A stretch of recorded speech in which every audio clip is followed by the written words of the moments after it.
your host, Whit Cook. We have a very special show for you this morning. Um, we have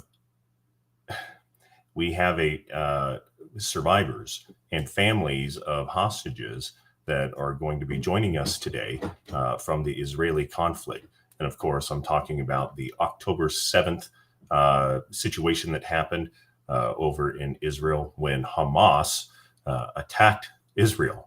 So please be aware that there might be some graphic explanations. No visual, but maybe some graphic explanations as part of this show.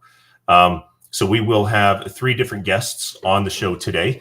Our first guest will be the brother of one of the current hostages that has not been released yet over in Israel. Until then, until we wait for them to join, I want to go over some of the issues that are affecting Utah. Today is January 20th, and we just finished up the first week of legislative session in Utah, and we've had some movement when it comes to bills that have been proposed to the legislature. Let me see here. First, let's talk about House Bill 261. This is a bill that has been proposed by Representative Katie Hall. It has to deal with, let me see here. Hold on just a second. Let me pull up this information.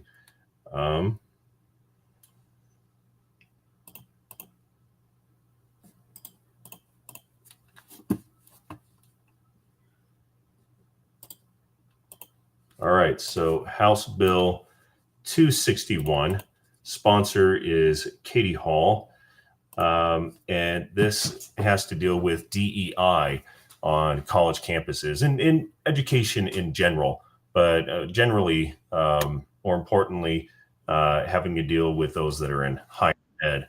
So DEI offices in higher ed. This is essentially what this bill does is it creates an even playing field for all peoples involved. The equal playing field being those who get to receive help on college campuses. Now, at present, without this bill being passed, there are certain offices that actually can help individuals based on their race, which is exactly the opposite of what the civil rights movement wanted. The civil rights movement back during the 1960s, and if I can quote Dr. Martin Luther King, Dr. King said, I have a dream that one day my children will be judged on the basis of their character and not on the color of their skin. And here we are with these DEI offices all around the world, or all around the United States, within college campuses that are judging based on the color of their skin and giving people not disadvantages, but advantages because they have a certain skin color. And so it just doesn't make sense. To be able to combat racism, supposedly, we have to have racism. So that is a bill that I'm following very closely while I do my work up on the Hill with a group called Utah Eagle Forum. Looks like our first guest has joined us today. I already gave a brief introduction. This is Amit. I want to make sure that I get your name right, Amit. Amit Shem, and your brother. Amit Shem Tov, if I said that correctly. And your brother is Omer Shem Tov, who is a current hostage in Israel. Looks like you're here, Amit. I'm going to patch you through. Thank you for being with us today. I want to point out that I am wearing my yellow ribbon in support of what we're going to speak about this morning. I'm sorry that you're having to go through this situation. I'm sorry that you're having to go through this. I mean, my heart aches for you, having to have your brother into the situation that he's in. But I want to congratulate you on being so brave and because this is a controversial topic. To go around and speak about your brother being held hostage somehow offends people, which I don't comprehend it. I don't understand. So thank you for being with me here, Amit. Please go ahead. I Such a compelling story. Okay, so my brother Roman Shem Tov, he went down to the festival in the south of Israel, to the Nova festival, and in And the so the morning, festival, uh-huh, the festival you're talking about is where the initial attack took yeah, place. This was the mm-hmm. festival where we had young people from in their late teens, early 20s, mid 20s from all around the world, and they were celebrating. Tell me, what were they celebrating at this festival? Peace festival, the joys of life, just having fun, you know. There was some techno music and everybody loved it. Everybody was waiting for the sunset because this is the best kind of tracks. It has the best kind of feelings when you see the sunset and you dance. No, the sunrise, excuse me. Sunrise and you dance. But on October 7th, sadly, people woke up to the sunrise and heard alarms and bombs. That's what happened. I remember it was me and my family at home. It was 6:30 a.m. We all heard the sound of bombs and alarms, rocket alarms. So we ran down to the basement, to the shelter. There, my dad calls Omer to ask him, "Are you coming back home?" And Omer says, "Yeah, I'm on my way. I'm on my way." Omer and two of his friends, Maya and Taregev, tried to get to the car, but the car couldn't make it outside because there was so many people stressed out. There was I remember Itai told me there was gunfiring. There was he heard screaming in Arabic and bombs. Full on war, full on massacre. So the car could not make it outside. A real big traffic jam. So they decide to ditch the car and start walking, hoping they would go in the right direction for for safety. So at the same time, after they ditch the car, Omer calls another friend of his, Ori Danino, who was already left out the party of the area, but decided to come back home to the party to pick them up. In the meantime, my sister tells my brother Omer to send us his live location, and he says that he's being picked up by Ori. And that was the last time we had any touch with him. At the live location, we look at the map and we see that it's not accurate. Something is not right. He's going up, down, left, right, so north, south.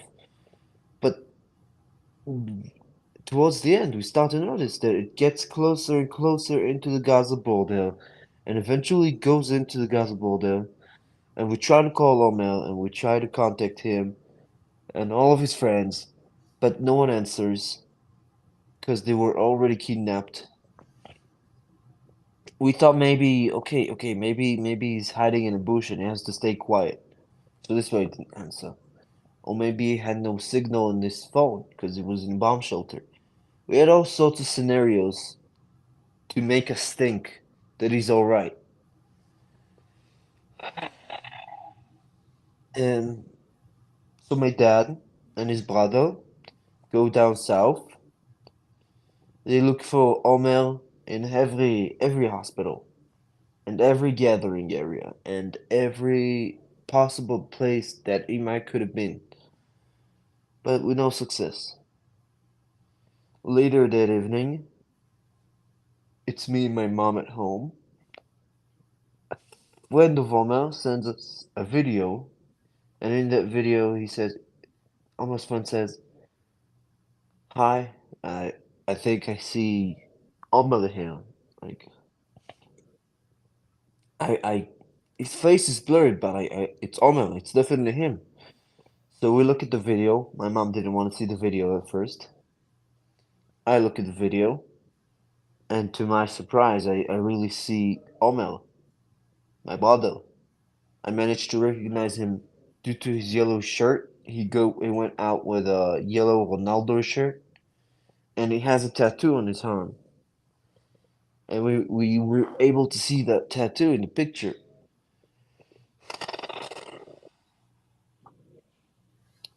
Once my mom saw that video, she didn't stop crying. That's the worst I've ever seen. That's the worst situation I've ever seen my mom. I can imagine just realizing it and finding out in that way. Yeah, Finding realizing out. that Oh, yeah, my son is not here. It's in Gaza, kidnapped. And I wish that kind of feeling for no other mother in the world. It's absolutely terrible.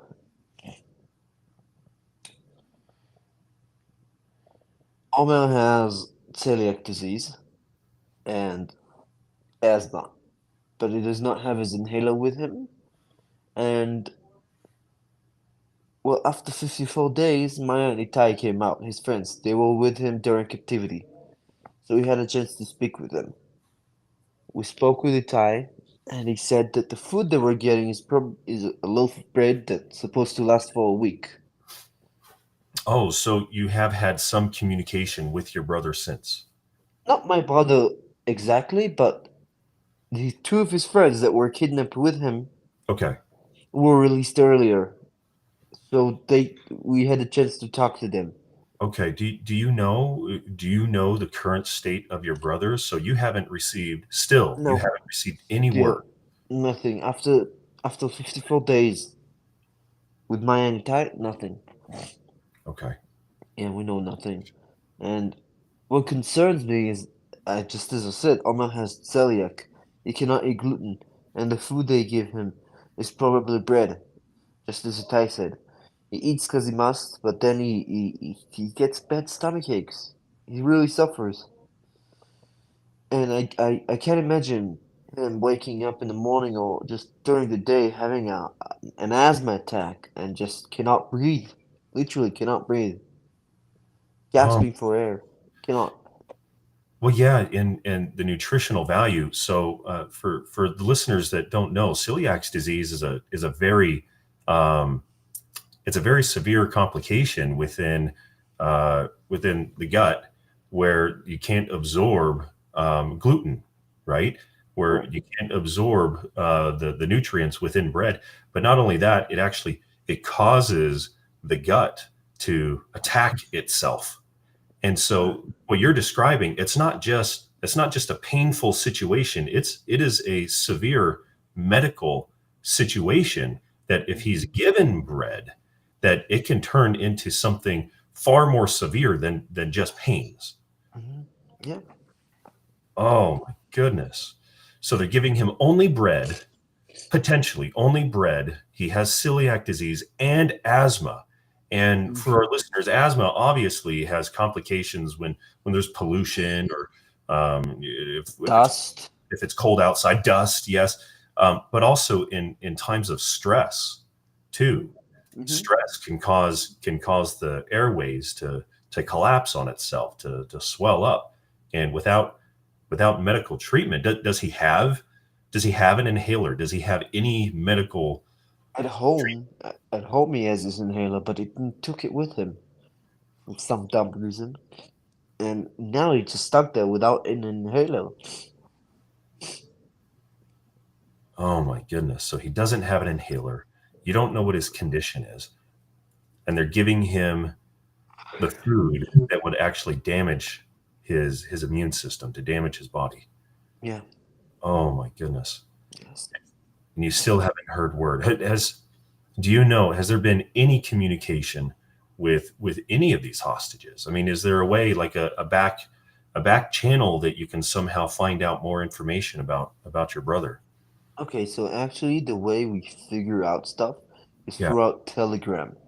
And Hamas puts up videos on Telegram. Not so long ago, like 2 days or 3 days ago, they uploaded a video which had Itai Seversky and Yossi Sharabi, and of course Noah Argamani. These are the names of three more hostages. In the beginning of the video, you all see them talk. I'm here, come help me, and that's it. That's the end of the video. No, in the end of the video, they say the fate of all of them will be shown tomorrow. They play with us. The next day comes, and the Hamas release another video to Telegram.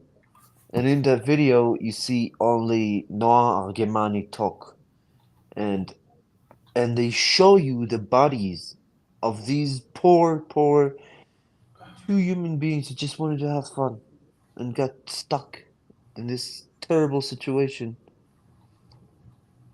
So both of them are now Itai Seversky and Yossi Sharabi are both RIP right now. Rest in peace.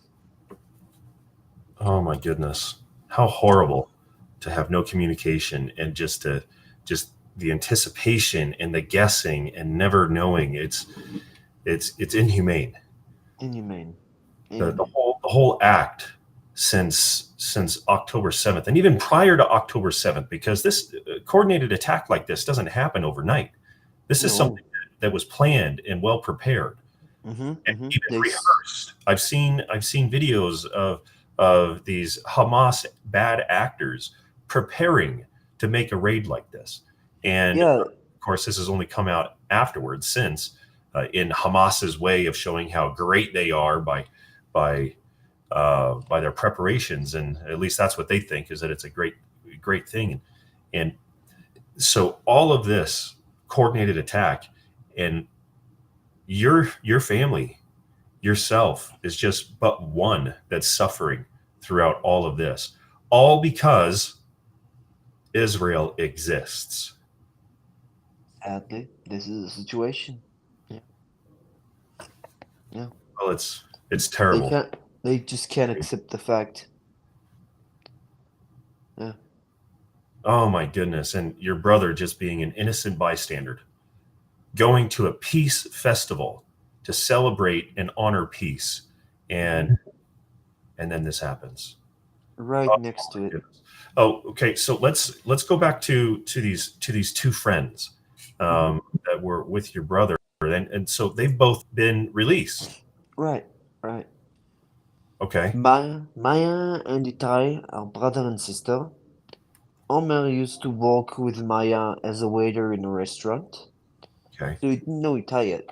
But they decided to go to the party together, and Itai then joined them. And this is how they all got to know each other. Okay. And so they were they friends beforehand then? Is that, or did, So they were friends. Only Omer and Maya were friends. okay. Itai was not in the equation yet until the party. Okay. All right. But still, these two gentlemen, friends, they knew of your brother's situation. Um, so tell our listeners more. So what were do you even know? Were these two friends with your brother the entire time at the party? And what was their path? What was their trajectory? How did they find out that the attack on the 7th? How did they find out that it was even happening? Because from accounts that I've heard, there are so many that they didn't even know that it was happening until it was too late. And so how did that play out? I mean, what do you know about the situation? Okay, so sadly in Israel, the rockets is something that happens every now and then. So we don't get excited about it anymore. We just go down in the shelter and we hope the Iron Dome would get all of the rockets. So at the same day, we went down to the shelter, calling my brother. He'll come back home. It's gonna be okay. We were all optimistic and we all thought it's gonna be okay. People at the party then started to notice people, like they started hearing gunfire and gunshots, and And then they realized that, imagine, some of them were on drugs. It's a party, right? It's an Okay. HL party. Some of them were high, and I don't know how they even managed to handle that. That's how they realized. They just started hearing gunshots. First of all, they were, okay, rockets, chill, regular. But then, swarm of Hamasniks just came in and started massacring. Oh my goodness. Okay. I've seen the videos. I've seen the videos. It's not easy. Right. Likewise, I can only imagine what it's like for you knowing that you had a loved one and possibly others that you knew that were in that situation. So, um, gosh. So I met you last night. I met you last night at an event. Um, uh, it's it was harrowing to hear all of the accounts from everybody that was there, and um, with with your brother being gone, how are your parents? How are they doing? What's the how's the family taking this? What efforts are you taking to try to free your brother? What have you heard from the international community? So let's start with your parents. How are they doing? Okay, so my parents, both of them, they were the founders of the forum, hostage forum. Okay. Then 2 days after this attack, they were like gathering names, finding out who is like getting information about who got kidnapped, who is okay, who's not. And so it started out as a Zoom conversation in our home, in our home, with all the right people, like good lawyers, good doctors, and then they've decided to open up. One of the lawyers gave the forum the office so they can work in that office.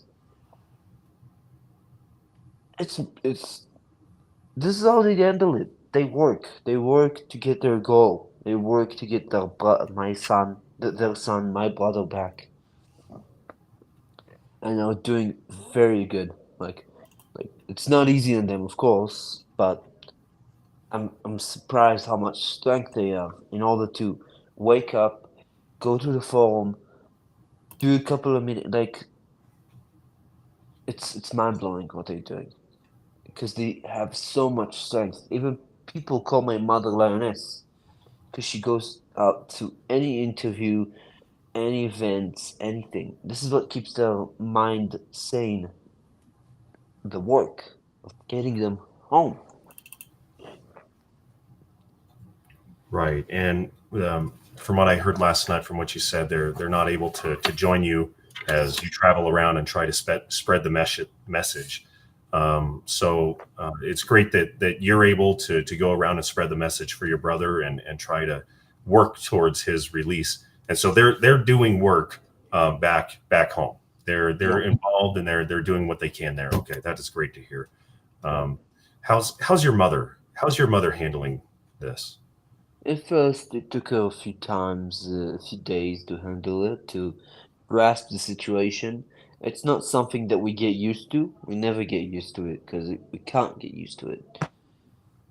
But she went to the first interview, she was stressed. Then she went to more interviews, she got her confident. And then she just knew the game, how it works there, like in the media world. She created rallies, she was debating with people, she has done so much. There was one time the forum was doing a march all the way from Tel Aviv to Jerusalem to raise awareness and get the goals, like put enough pressure on the right people. So she walked the whole thing.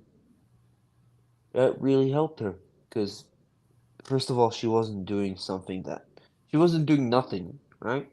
Doing nothing causes you to think. And so also she was watching, and also she every day in the forum, and the forum has a lot of people that know our pain. They don't just understand it. They know our pain.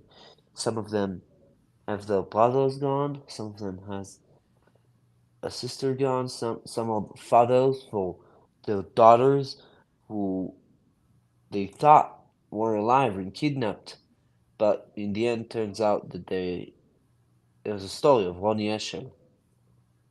She's the daughter of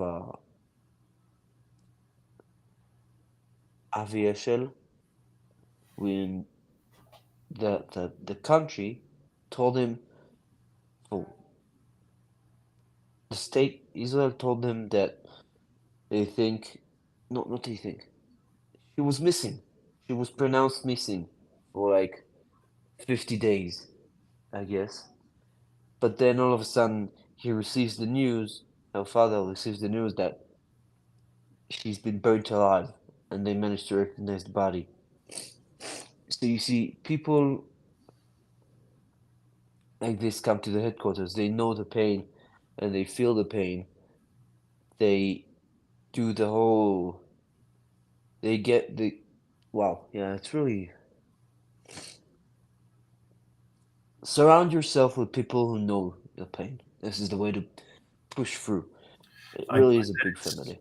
I bet it's therapeutic to be Therapeutic, able yeah. to be with people that are going through the similar situation, and I bet it's also therapeutic to be involved and trying to work towards a release. But at the same time, it's it's not the same. It's not the same as just getting your brother back, or in the case of your parents, to get their son back, and to make them just your family whole again.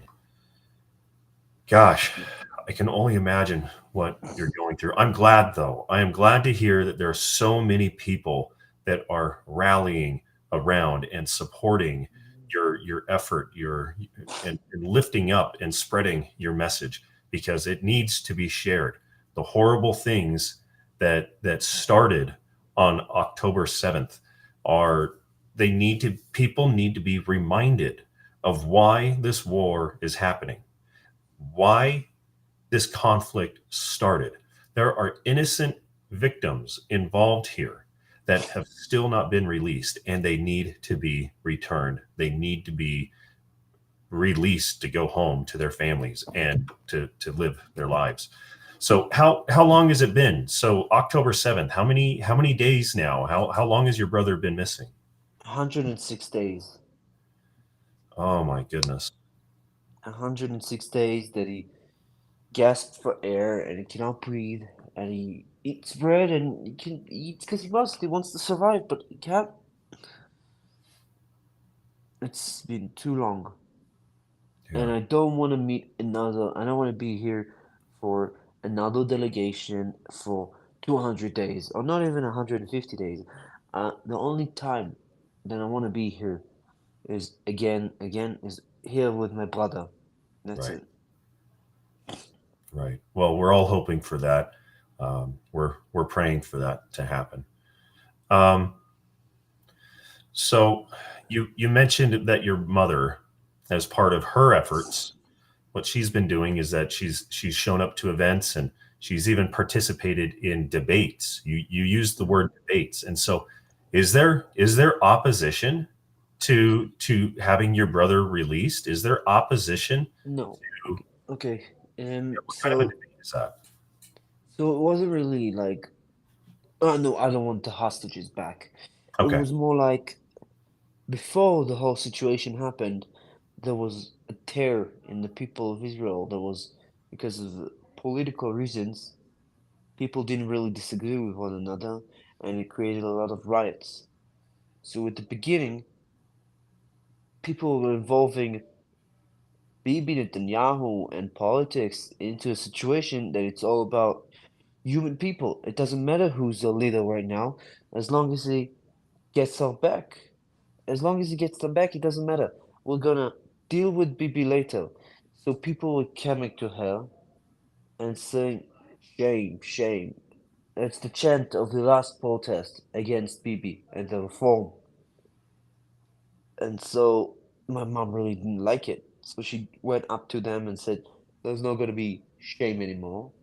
It, these are the problems of the past.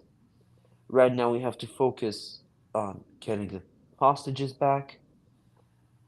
And I remember at that day, she really screamed her soul. She was interviewed, and she really screamed her soul out. And she was annoyed that people just don't understand and grasp the situation fully, and they only think politics, and this is why it happened. And it doesn't matter right now. It's not the situation. We'll deal with Bibi Netanyahu later.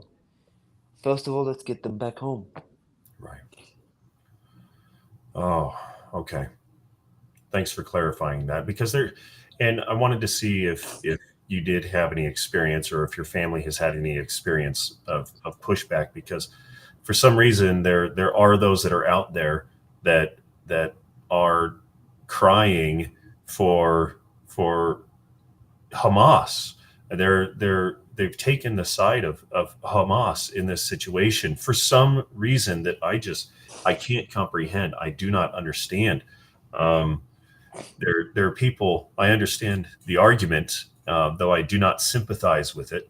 That there are people that just do not want Israel to be in that part of the globe, even though it's the Jewish people's ancestral land that was Hmm. given to them, even enshrined forever in the Bible, the historical document, that says this is our land, um, and there are people that are opposed to that. And your people, the Jewish people, have been persecuted and tormented throughout the millennia, and this is still a fight, a struggle for your people that is continuing, and Hamas, part of that struggle, trying to destroy and wipe Israel off of the face of the map. The protests that I have seen where they say, from the river to the sea, Palestine will be free, as if they lay claim to your ancestral homeland in the Hmm. state of Israel. Um, and it's just reaffirming that this is our home. This is where we reside. This was given to us in a covenant from our Creator, even. And people are still trying to destroy that reality, still trying to destroy that dream. Hmm. So I'm glad to hear that you haven't faced anything along those lines, but the movement is there. The movement is there, where people are supporting Hamas. People are erroneously asking for these hostages, or not asking for, but um, they're saying that it's an okay situation. They're They're justifying it. they're justifying the situation, that your brother and others are being held captive in horrible, horrendous circumstances. And so I it's just a mindset that I don't understand. I, So I, I too do not understand. Oh, we actually encountered a few times people who are pro-Palestinians, and we had a debate, and in the end, they just see one side of the news. They don't know, they don't understand. There's a whole picture, and I see the videos of people ripping posters, and I just don't understand. How can you do it? There's a poster of Kfir Bibas. It's literally a baby. They think it's some propaganda. It's not propaganda. It's real. Those people are hostages and they are suffering 106 days already. Of course, I sympathize for both sides and I hope this thing would end already. But sadly, Hamas isn't giving up and it doesn't answer, really. We try and give them options. They don't really answer. well, war is never a good option. Never, never. But yet it happens.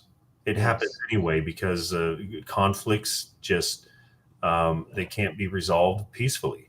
Yeah. Not that they can't, but people decide that it can't be solved peacefully. Here we have the state of Israel existing in a peaceful situation, in a harmonious situation, and then another side comes in and attacks because they don't want that peace. That peace does not exist for them. In their minds, they see the state of Israel as a monster, and Mhm. yet they have become the monsters. Yeah. Yeah. They are the monsters that are causing your family and so many other families to suffer and struggle. And it's hurtful, hurtfully ironic when you have this bad actor called Hamas attack Israel and then all of a sudden throw their hands up and say, "Okay, we want peace. We want a ceasefire." Right after they've done this horrible atrocity on October 7th. That's not how it works. No, That's no. not how it works. You don't attack a people. You don't attack a state and then all of a sudden say, okay, now we give up. Let's go back to being peaceful after we did what we did. That's not how it works. It doesn't work like that. They Yeah. are not. They are not the victims in this situation. No, they really play the victim, and I'll tell you that we hit them back, and right, they're trying to not ask, but they want ceasefire, but political reasons. Some say let's get the hostages back, and some say no, let's tear down Hamas. Mm. So our prime minister, he wants to keep it going and Hamas, and then bring back. And he doesn't. I don't know what his priorities are, and I'm not really a politician. It's just annoying, and we all want our loved ones back. That's it. Yeah. Well, I mean, I'm sorry that you're having to go through this. I'm sorry that your family is suffering. I'm sorry that your brother is suffering. I wish that there was an easy solution that we could just, as the United States, we do have a lot of power when it comes to solving situations like this, and for some reason, our current presidency has not. We haven't gone in. We haven't solved the conflict. This is something that should never have happened to begin with. And maybe if we had a stronger foreign policy as a country, maybe this would have never happened. And I'm sorry that you and so many others are suffering because of that. So, do you have any final words? Do you have a message that you'd like to give to your brother's captors?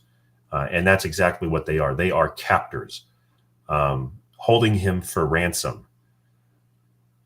What message do you have for these bad actors? What do you want? Let's just end it. This gives no benefits for no one. It's terrible. We lose on both sides, and for a fact, I know that Tai Regev told me, for a fact, that they don't want them in their houses. They don't want, it gives them stress. Hamas is even terrible on them, on the Gazans. They don't want us there. They don't want the situation at all. So let's just end it. Come on. I wish it was this easy, and when I'm saying it like this, but there will be some major changes, and I think it should be happening right now. Yeah. Okay. It's been 106 days. It shouldn't be 107 days. It should not be 108 days. It should It have needs been to happen. yesterday. It needs to happen. It needs to happen. Well, Amit, thank you for joining us. I'm glad to have met you. I'm sorry that we had to meet under such circumstances, but I'm glad to help get your message out there. I'm glad to have you out here in Utah. I want to let you know that so many of us in Utah stand with Israel. We want the end of this conflict too, and we want a peaceful solution. And the solutions that Hamas are asking for aren't solutions at all. Israel needs to exist. Israel is the historic and even religious homeland for your people, and you have a right to that land. Hamas they need to stop. It's that simple. They need to stop, and they need to end this now. So thank you for being here with us. Enjoy your time here in Utah as much as you can. We have it's amazing out here as you meet with our people and share your message. I hear that you have another event that you're going to go to. Good luck with that. I pray that your message will touch the hearts of many other people as your brother, until your brother gets returned to you. So thank you. Thank you for inviting me. Okay. Thank you. Take care. Bye-bye. Oh my goodness. This is a story that shouldn't have to be told. It's a sad and heartbreaking situation for Amit and his family, and so many others. We have just a little bit of time before our next guest comes on. We're actually going to talk with Natalie, who is a survivor, one of the survivors of the initial attack on October 7th, 2023, where Hamas raided the party, the peace party, the peace festival that took place on the border between Hamas and Israel. She and some of her friends survived the harrowing incident, and there are others that she knows, friends of hers that did not survive. And so we're going to hear her story in just a little bit.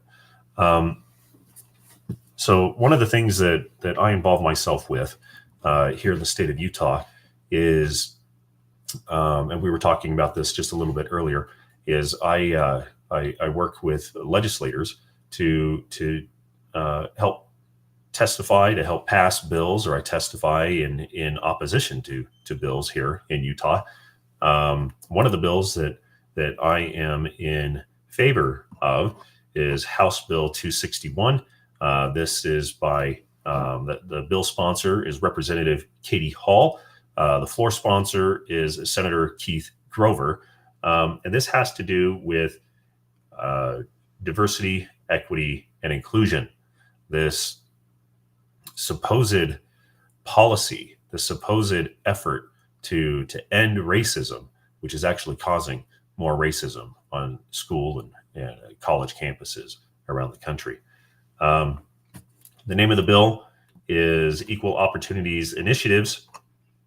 And essentially what this bill, just in summary, is it allows students who go into one of these offices, diversity, equity, and inclusion offices, to receive help. You're only allowed to receive that help if you're of a certain race, or if you're of a certain orientation or lifestyle preference that the person lives. In order to combat racism, these diversity, equity, and inclusion offices actually cause racism. They use racism as a tool to, in their terms and in their minds, to cause equality of, or equity of outcomes. So somebody who looks like me would not be able to go into one of these offices and receive help. And this bill corrects that. It makes all of these opportunities available to everyone, that you cannot discriminate based on race, religion, and so on. So anything that you would, those federally protected classes and categories do not include Caucasian white individuals.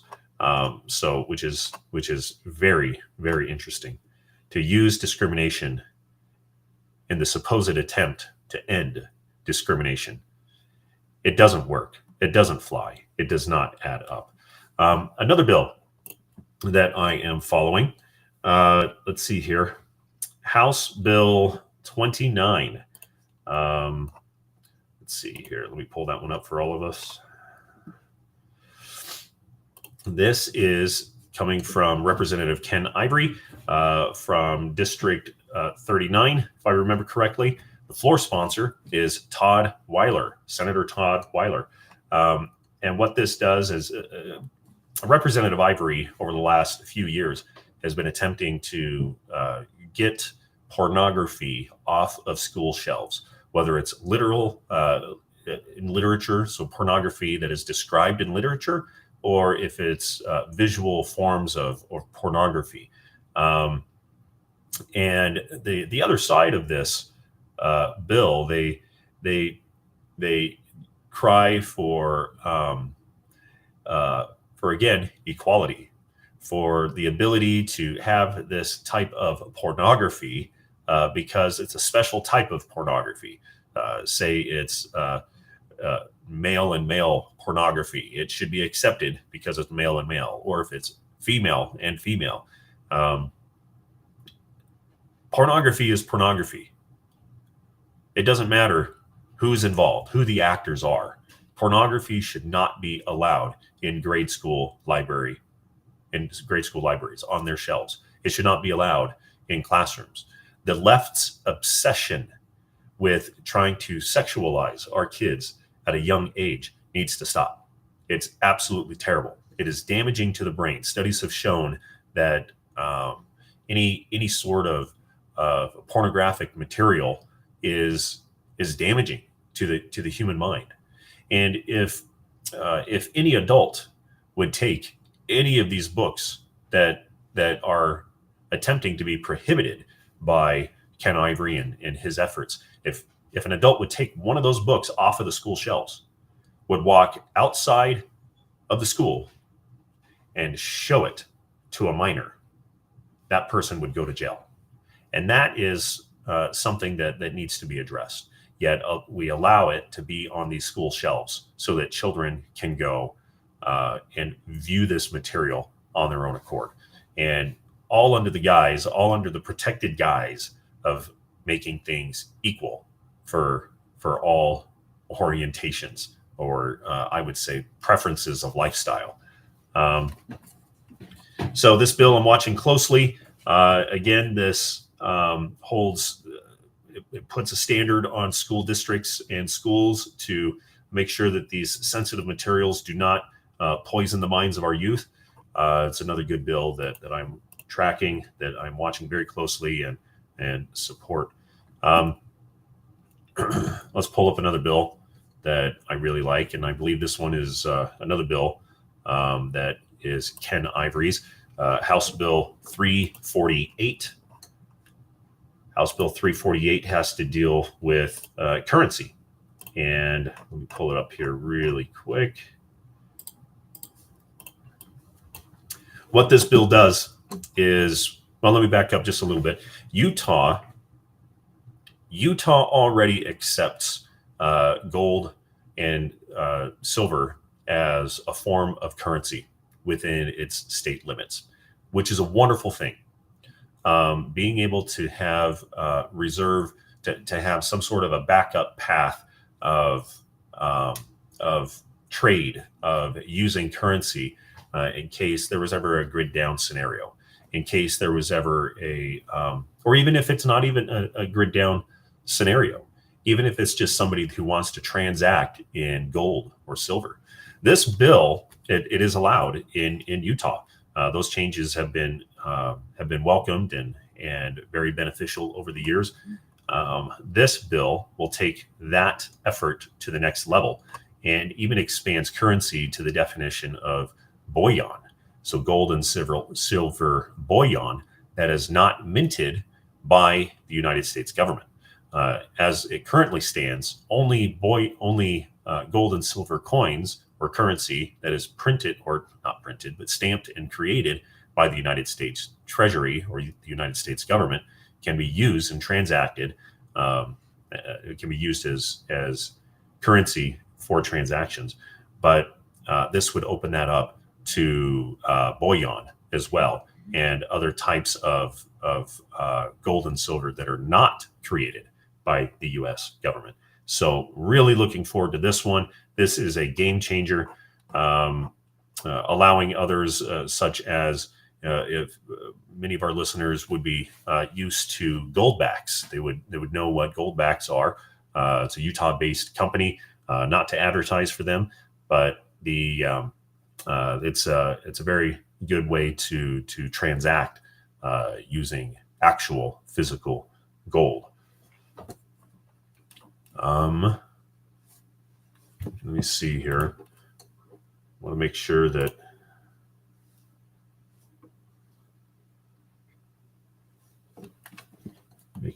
our next guest is lined up. She should be joining us shortly. I don't want to miss that. For your sake and mine, Natalie is an exceptional girl who has a story that needs to be heard, that needs to be told. So I don't want to miss that. Another bill that I am watching. Let's see here.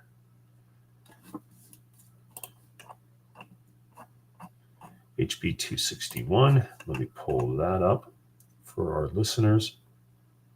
Oh, nope. We already talked about 261. 214.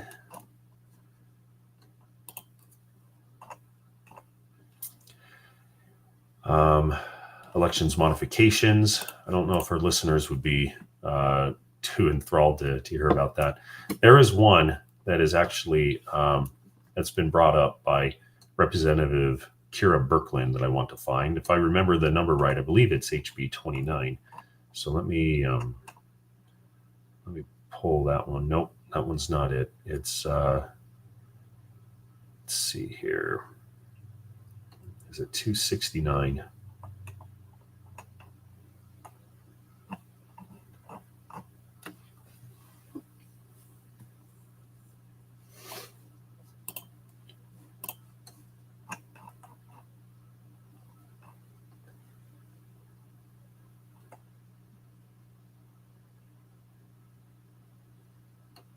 No, 269 is another bill that I'm looking at very closely. This is a bill that has been introduced by Representative Mike Peterson. I want to get to that one. However, I'm trying to find the bill by Representative Kira Birkeland. It's an amazing bill that needs to pass.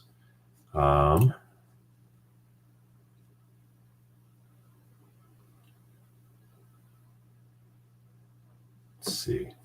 I will pull this up a different way.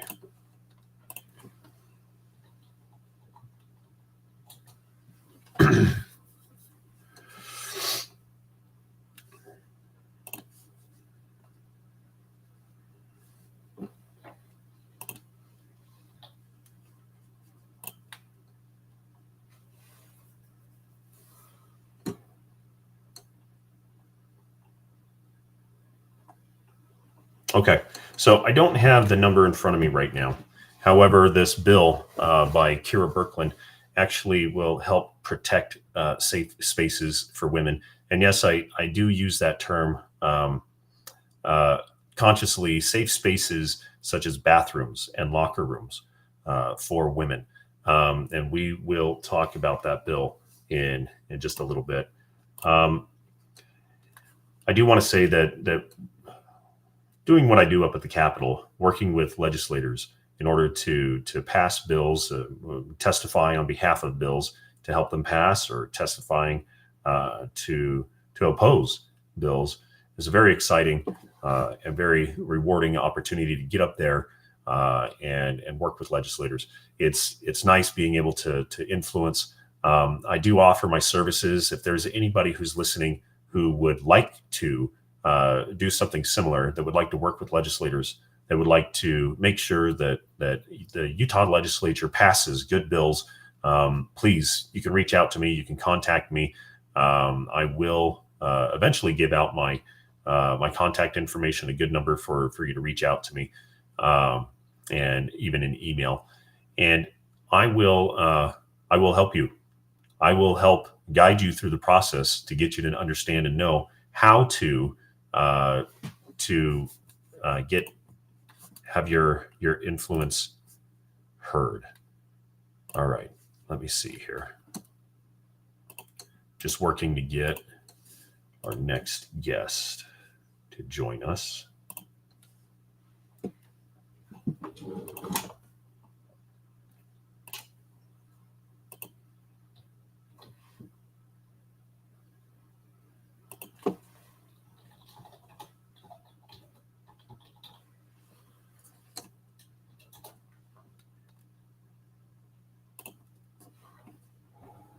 Okay.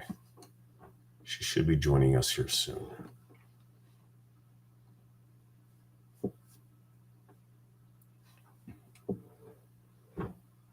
Okay. I do have a bill that I do want to talk about that I oppose. At least I opposed it initially and was able to help make changes to it. And now it's become a better bill. Let me pull that up here, and I'll go over that with our listeners.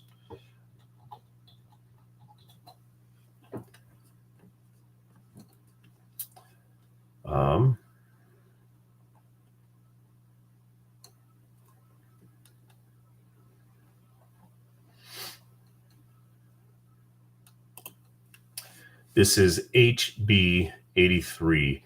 And this was the bill sponsor on this is Andrew Starr out of Orem. This bill is, like I said, it's been corrected.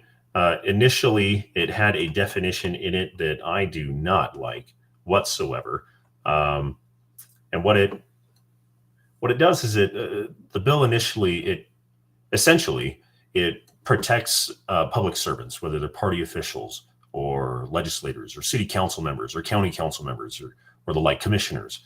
And while all of us want to see our elected representatives, whether party or in government official capacities, we would like to see them protected, and we don't want to see harm come to them. This bill, what it did in its initial iteration, is it caused the definition of harm. It created this definition of harm that included emotional injury. It also included the ability to, or the inability to damage their reputation. And in doing so, it would cause it a crime. It would cause it to become a crime if you had damaged the reputation of a politician, which is absolutely absurd. Because as a public official, you need to have some sort of number one, you need to have a thick skin. You shouldn't be coddled. You go into public service, public life with some sort of understanding that you are serving the public, and thereby the public, as a servant of the public needs to tell you what they think you ought to do and how they would like to be served as a public servant. And the public needs to express their opinions, and sometimes emotions get involved depending on what the subject might be. And so there has to be some sort of degree of a thick skin involved when you enter public life, and causing damage to the reputation of a public official. Any campaign, any politician who runs a campaign against another politician, if they're running for the same race, obviously there's going to be some sort of debate on whether or not the other person is fit for the job, why they're not fit for the job, and why you are. So this would essentially make it illegal for campaigns to run against incumbents, which is absolutely absurd. So I'm glad to have testified in opposition of this definition of emotional injury and not able to affect the reputation of a politician or public servant. And so that was stricken. So the bill, as it currently stands now, that change has been made. I like it because it does expand protected people to be family members of public servants. They should not be harassed, threatened, or harmed. So as that currently stands, it's good. It looks like our next guest, Natalie, has joined us. So let's go ahead and bring her on. Again, just as a way of introduction, Natalie's story, what happened on October 7th, was terrible. It was harrowing. We're going to discuss things that might be too sensitive for some listeners, but it needs to be shared. People need to hear what happened. Natalie had friends that were with her during this event and party and this peace festival, and some of them just they didn't make it, sadly. So viewer discretion is advised, and let's welcome Natalie. Natalie, hello. I wish that we were meeting under better circumstances, but I thank you for being on the show, and it's a pleasure to have you. Thank you for having me. I appreciate having the platform to tell my story. Well, yes, we need to share your message because there's a movement right now internationally there's an international movement to what's it called? When you gaslight. There's an international movement to gaslight what happened on October 7th. There's some people that are pretending that it never happened. It's kind of like the Holocaust. Like there are people that are out there that are saying that the Holocaust never happened, and I've never really truly understood that. And now here we are in real time living through something similar to this, to what happened, and on a smaller scale, obviously, but now people are pretending that October 7th never happened, and now they're calling for people internationally are calling for a ceasefire, for Israel to stop defending itself when they were so horrendously attacked on October 7th, and it boggles my mind. So it is so important, as hard as it is. Your message is important, and it has to be shared. So please, without further ado, please tell our listeners who you are and why you were there on October 7th and what happened. Well, my name is Natalie Sanadaji. I am a daughter to Israeli and Iranian parents. I grew up in Long Island, New York, and as a daughter of an Israeli mother, I've been going to Israel almost every year my entire life, and this summer was no different. I went for a friend's wedding, and I ended up staying longer for the holidays to be with friends and family, and I ended up at the festival with a few friends, and we arrived at the festival at around 1 a.m. And we were there, we danced for a few hours, and then we decided to go back to our campsite, which the campsites are right by the festival, like, dance floor. So you can still hear the music, you're very close to it. And we decided to rest for a few hours and wake up for the sunrise set of the festival, which is supposed to be the most exciting part. And instead of waking up to the sound of the sunrise set music, we woke up to the sound of rockets. And originally, when the first rockets had come, me and my three friends that I arrived with were sleeping, and one of the girls from our campsite who was on the dance floor and saw the first few rockets, she knew that we were sleeping and she wanted to come wake us up and make sure we were alert to what was happening at that moment and alert to the situation. And something I like to point out, usually when I do interviews, is the way she woke us up, because it's truly a testament to what life is like for Israel. She came and she woke us up and she said, good morning, guys. I just wanted you to know a few rockets had been intercepted overhead, but everything should be fine. It's pretty normal for the area that we're in. It'll probably just be a few. The party will continue. Nothing to really worry. Just wanted you guys to be awake. And try to imagine a festival happening anywhere else in the world. Let's say Coachella in LA, and suddenly rockets are intercepted over kids' heads. They would never react in such a calm manner. But unfortunately for Israeli kids, this is something they live with on a semi-regular basis. And a lot of people ask, like how could you guys have thought the festival would continue? And simply the answer is that if Israelis were to stop everything that they were doing, whether it's work or a festival, every time a few rockets are sent their way, they simply wouldn't get anything done. So originally we thought the festival would continue. We thought everything would be fine.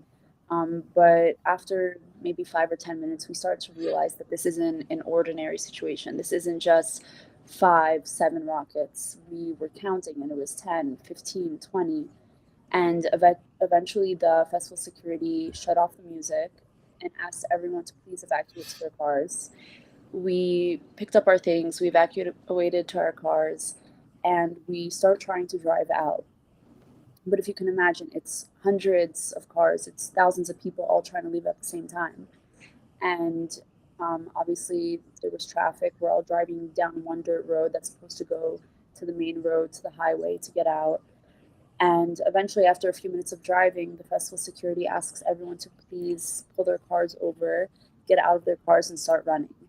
And at that time, we still didn't know that there were terrorists on foot with guns so close by. But we figured, like festival security probably knows something we don't know. At this time, we still think it's just rockets, and we thought it was strange that they would tell us to run from rockets. But we said, okay, like we're gonna listen to them. So we pull our car over, and we're sitting in the car for a few moments, and we're kind of just looking at each other, confused. And that's when we hear the first gunshots. And as soon as we hear the first gunshots, we open our doors and we start running. And people were running in every direction. Nobody knew what direction was the direction of safety. We later found out that the Hamas terrorists were closing in on us from multiple directions. Um, so there really wasn't a direction of safety. And another thing I'd like to point out is the irony of who was affected most by this attack. First of all, the people at the festival. These types of festivals, the psytrance community, which is the type of music that was being played with psytrance, they're known to be very hippie-ish, and they're very much compared to the people who went to Woodstock, and they're just very peace-loving, very hippie-ish people, and there's just irony in that such peace-loving people were the ones who were attacked. And then secondly, it's the people that were at all the kibbutzim. These people were living on the border near Gaza for a reason, because these people, out of all the citizens of Israel, they believed in peace the most. They believed in a two-state solution. They believed in peace with the Palestinian people, that we could live side by side and that we can live harmoniously with each other. And that's just even more ironic, the fact that those people were the ones that were hurt the most by this attack. And there were even some hostages that were later released, and they said that they spoke to the leader, and they told him, like, how could you do this to me? I believed in you the most. I was on your side, and you took me hostage. And there's just a lot of sad irony in that. So when we started running, people were running in every direction. And one of the most terrifying things was running in a certain direction and thinking that you're running towards safety, that you're running away from the terrorists. And then suddenly seeing dozens of people running in your direction and realizing that they're being chased after, they're being pursued, and they're being shot at. And that you're not running away from the terrorists, you're actually running towards them, and that you now have to change directions. Um, I spoke to someone at a vigil a couple months ago who said that he interviewed many Holocaust survivors and that he had seen many of my interviews. And that when people asked me how I knew what decision to make in those life and death situations, and how I knew what decision would save my life or get me killed, and he saw that I was having trouble describing the fact that we didn't know what decision to make. That there was no way of knowing what decision would get you killed or save your life, and that you simply just had to make a decision. He came up to me to tell me that the Holocaust survivors that he interviewed were asked the same question, and they coined a term. They called it a choiceless choice. And basically, a choiceless choice means that in those life and death situations, you were put in a situation where you simply had to make a choice, but you had no idea of knowing what choice was going to get you killed and what choice was going to save your life, but you simply had to make a decision in that situation. And so they coined that term of choiceless choices, which perfectly describes every decision we made while running from the terrorists. We were running on and off for a total of 4 hours. And I say on and off because anytime we didn't hear gunshots for a few minutes, we slowed down to catch our breath because we were in the sun. It was hot. We had no water. We obviously weren't wearing clothing made for running. We're wearing festival party clothing. And so anytime we didn't hear gunshots for a few minutes, we would slow down. And another example of a choiceless choice that we made that ended up saving our lives was we bumped into a friend while we were running who was hiding in a ditch with a number of other kids. And he told us, like, guys, like, get in the ditch with us, hide from the terrorists. And we started to climb into this ditch. And after a few seconds, one of my friends was like, no, this is a bad idea. If the terrorists find us, that's it. We're sitting ducks. They're going to shoot us right on the spot. We'll have nowhere to run. And he told me and our two other friends that we came with, he said, our only choice is to continue running. We don't have another choice, but hiding is not an option because they will find us. And we later found out that he was right and that the kids who stayed back and hid in that ditch were shot and killed. And even as we were running, we didn't know all of the details. We didn't understand the severity of the situation. I had no idea that there were girls being shot at. I didn't know that there were girls being brutally raped right near me. There's a lot of details that we didn't find out until much later when we heard testimonies from other survivors. And for people to, after these attacks, after I came back to the States, to see the world's reaction to the attacks, it was as if they were throwing salt on our open wounds, as if it wasn't bad enough what we went through and what we've continued going through since then. But to see the world's reaction to everything just made it all the more worse. Another thing that was very upsetting is the double standard that people hold Israel to. That, let's say on 9/11, when the US was attacked, did anyone tell the US not to go after the leader who caused this attack? Did anyone tell the US that they should sign a peace treaty with these leaders who killed so many people? No, that never would have happened. But for some reason, Israel is held to a double standard. And something I think a lot of people don't understand is Israel could have ended this war on October 8th. It could have been done. It could have been over. The levels that the Israeli army goes to try to minimize civilian casualties while at the same time risking their own soldiers and causing more casualties on our side, no other army has done such a thing.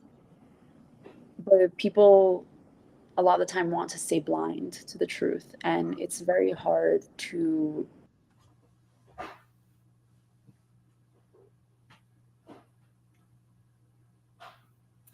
Oh, Natalie, I think we lost you. We'll give it a moment to see if it comes back online. Actually, what I'll do here, I'm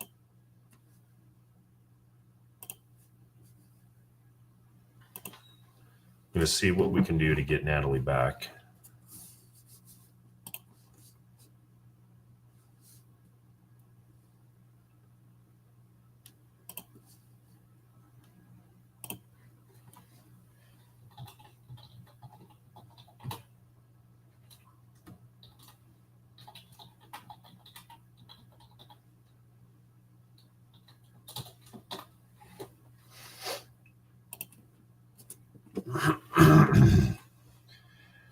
Okay, while we're waiting for Natalie to get back, which we She has so much more to tell. I just want to mention how horrible it is for any war. Sometimes a state, just, and by state I mean with a capital S, so a country just, they feel like they need to attack another country for whatever reason, for a plethora of reasons. Being ex-military myself, I am a veteran, and also a student of history. It's not uncommon for a country, just looking at world history, not just modern history, but world history. It's not uncommon for battles and wars or even just skirmishes that don't lead to a war, but just skirmishes, for them to happen. It's not uncommon.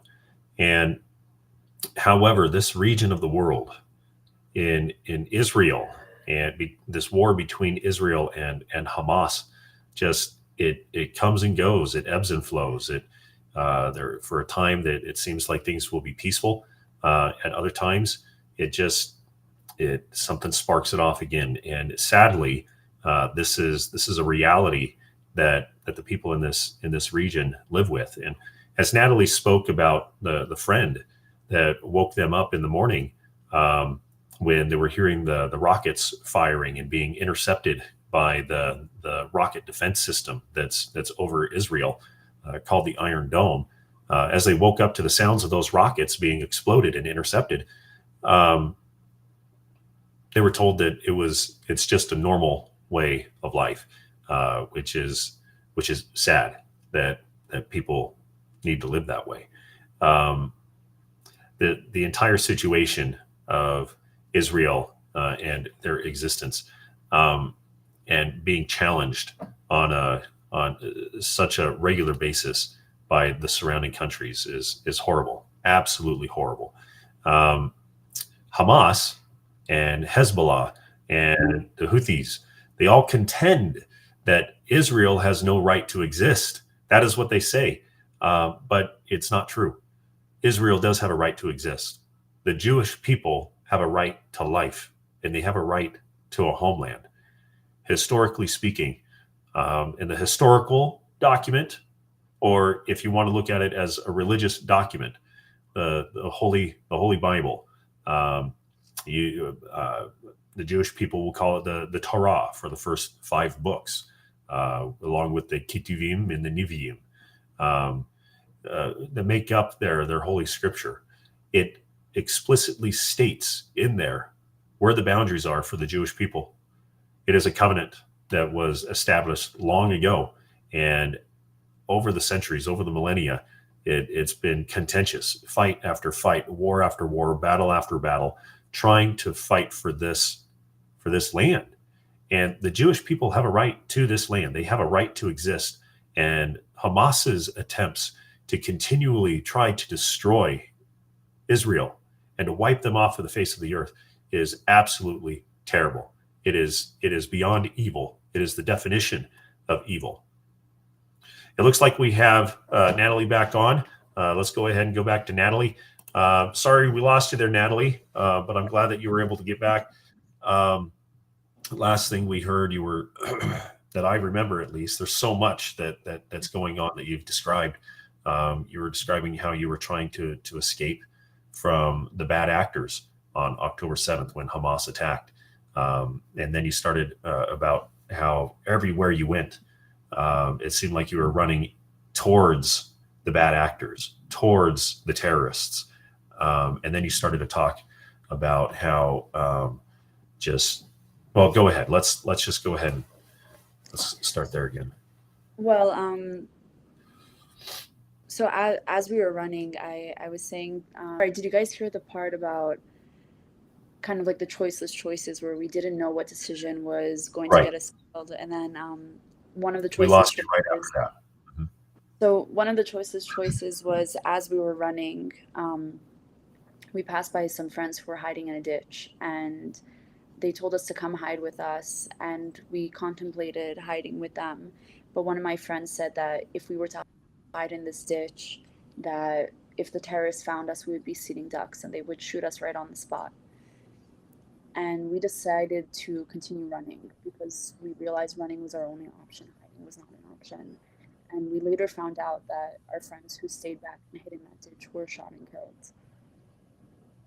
And since surviving, one of the hardest things was seeing the world's reaction to everything that happened and seeing the world hold Israel to a double standard. When any other nation is attacked, they're not asked to sign a peace treaty. When 9/11 happened, nobody told the US sign a peace treaty with the terrorists who attacked us. But for some reason, Israel is held to a double standard. And something I want to point out, something I want people to realize is that Israel could have ended this war on October 8th.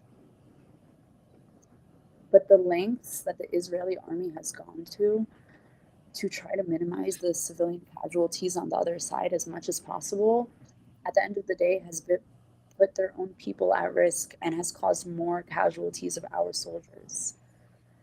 But no other army has gone to such lengths to try to protect the other side, to try to protect the innocent people on the other side. And something I want people to understand is when people come out and talk about what happened on October 8th and they talk about Israel's right to defend itself, a lot of the time people, at least for me, and I know this for other friends of mine who've been outspoken, that people try to message us and say like, oh, you don't care about innocent Palestinian lives? And it frustrates me so much when people try to put words in your mouth. Because no, I care about all innocent lives. And so does the Israeli army. And if they didn't care, then they wouldn't have gone to these lengths to try to minimize as many civilian casualties as they can. And when people look at the numbers of those getting killed and they talk about, okay, so why are there so many more Palestinians getting killed than there are Israelis? Well, look at how their governments treat them. The Israeli army tries to protect their people while the Palestinian government uses their people as human shields. That's where these numbers are coming from. And it's very unfortunate. And as someone who has family that grew up in Iran, my father left before the revolution, but I have cousins around my age who were born in Iran and lived there until the age of 7, 8. And when they told me what it was like growing up in Iran, they told me that in school they were forced to chant every morning, death to America, death to Israel. So I understand systemic hate, and I understand that it's brainwashing, and I understand that it's taught at a very young age. And I do understand that a lot of these innocent Palestinians, that they're taught this from a young age. And some of the civilians aren't innocent because some of them did help hide hostages and some of them did help Hamas. But I do understand that. Well, I do want to point out, you're absolutely right. Israeli's effort, the Israeli army's effort to prevent civilian casualties has been greatly hindered because of the intricate tunnel systems that are underneath the Palestinian territory. It's been intentionally designed in such a way for a time like this. They understand that Israel does not want to kill innocent people. That once is the Israeli army, this is the MO. Okay, this as horrible and as terrible as it is, understanding how war tactics work. I'm ex-military from the United States military, and I understand that when a force comes in, they have certain patterns, and Israel's pattern is to go in and try to get the bad actors to have targeted strikes, and then try to save the children and innocent lives. I also know that Hamas has they have tactics too. You have people who are dressed in civilian clothing pop out of one of these tunnels with a rifle.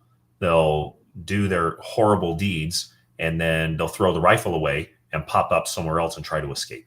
And so we have this this civilian military-esque type of situation where people are pretending to be civilians when they actually are military. And it's something that happens in the Middle East a lot.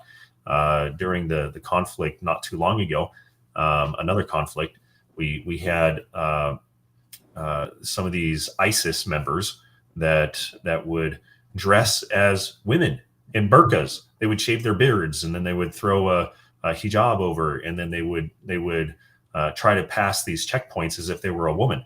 And so it's not uncommon for soldiers to try to portray themselves as just civilians. So that's one aspect of this. And then Hamas, knowing that Israel wants to mitigate civilian casualties, that's why they built these tunnels. They built the tunnels so that they've planned for this type of warfare. They have planned specifically for civilian casualties, and then to be able to use that as a weapon, using the media as a weapon to go against Israel. And so it's part of their schools and hospitals and mosques, because right. they know if Israel is to attack a school, a hospital, a mosque, places that are supposed to be safe havens, then that benefits them, because like you said, they're using kind of like social media warfare. They're manipulating the people of the world to be against Israel at a time like this, when they should realize Israel is not just fighting Israel's fight.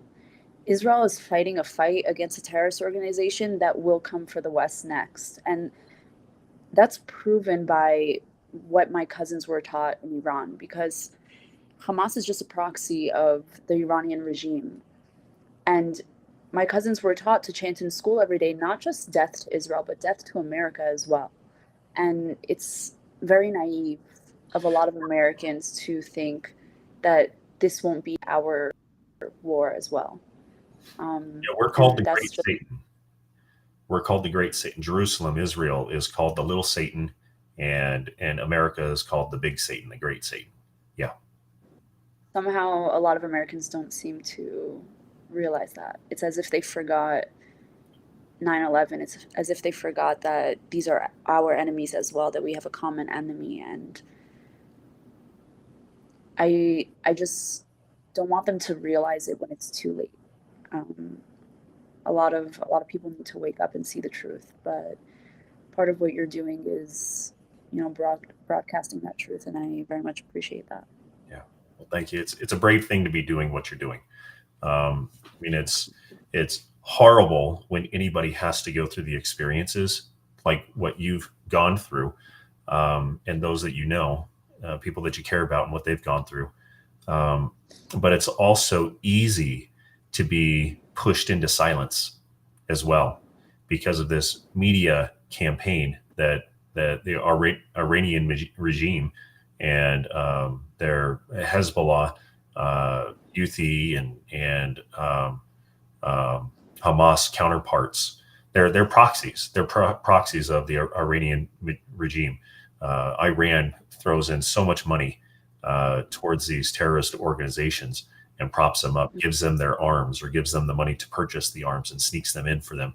And we can't forget that.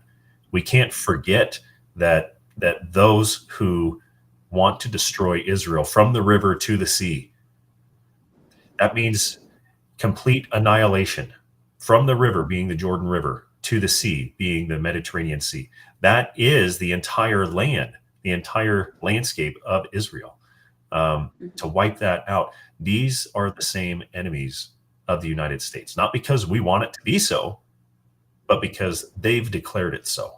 And so, like you were saying earlier, to have these terrorists go after the Israeli people, and then all of a sudden say, "Okay, we give up." It doesn't work that way. So you brought up 9/11. If Osama bin Laden and his terrorist group, when they took down the Twin Towers, when they attacked the Pentagon and New York City, and they wanted it to actually crash another airplane into the White House. A lot of people forget about that there was a fourth plane that they were going to try. It was on the trajectory to crash into the White House. We were under attack. And all of a sudden, again, terrorist organizations. And then all of a sudden, Osama bin Laden said, okay, we give up. It just doesn't work that way. Or even the Japanese. And another huge day in American history when the Japanese attacked Pearl Harbor. Again, we lost thousands of military American lives, some civilians as well. And then all of a sudden, Japan says, "Okay, we give up. We're done. We've made our statement. We've done what we wanted to do, and now you can't attack us anymore." It just doesn't make sense. And now we have a situation where multiple countries, including South Africa, have gone to the UN. I believe it was the UN, and they've condemned Israel's action. Yeah, they Go ahead. They went to The Hague and they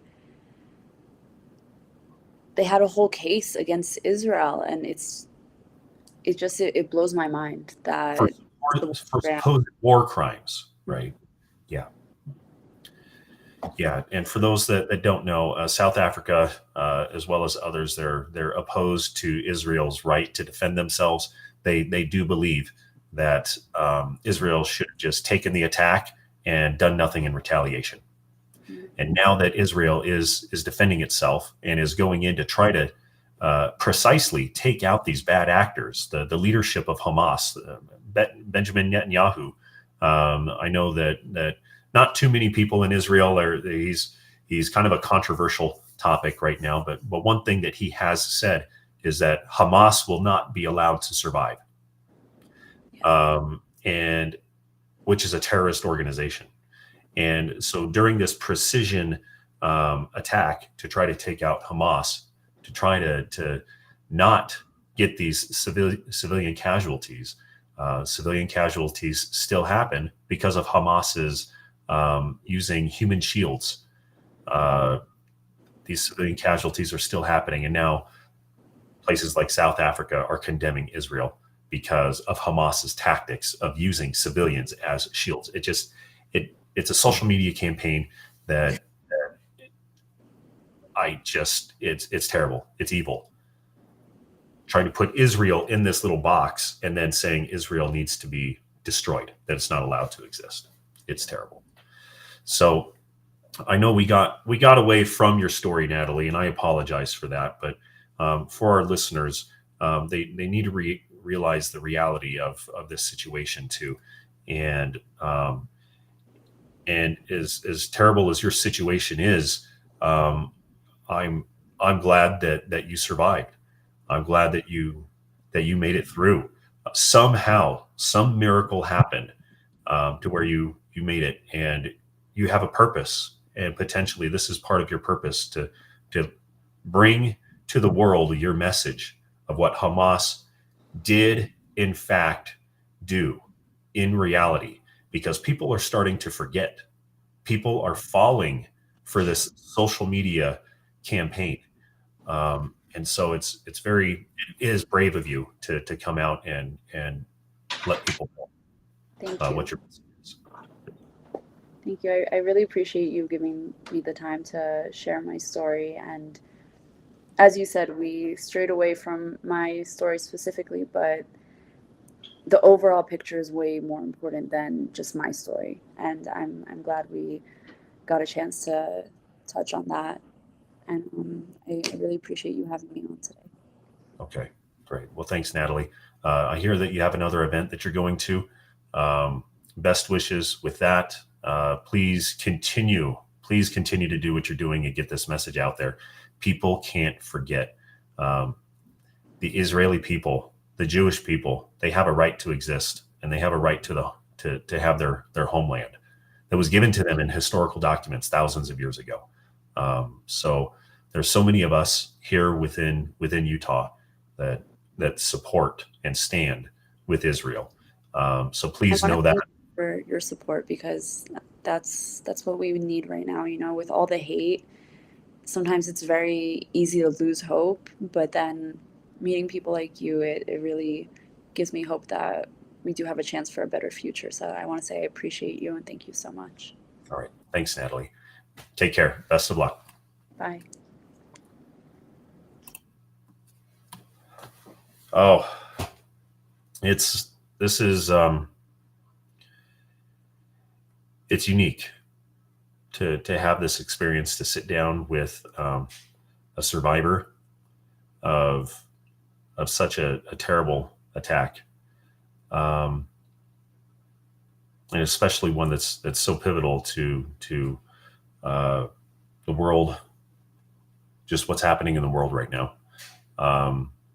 It really is a treat to have had Natalie on. We have one more guest that's going to join us today. This is somebody who is taking charge in the community out here in Utah. And by taking charge, I mean being involved, just not sitting on the sidelines, taking charge of his life and this narrative, and trying to get people to understand the things that we've been talking about this morning. So Jacob Schwartz will be joining us. I'm sorry, not Jacob Schwartz. Jacob Minus will be joining us soon. So if you'll bear with me just for a minute, I want to make sure that he gets his invitation to join us.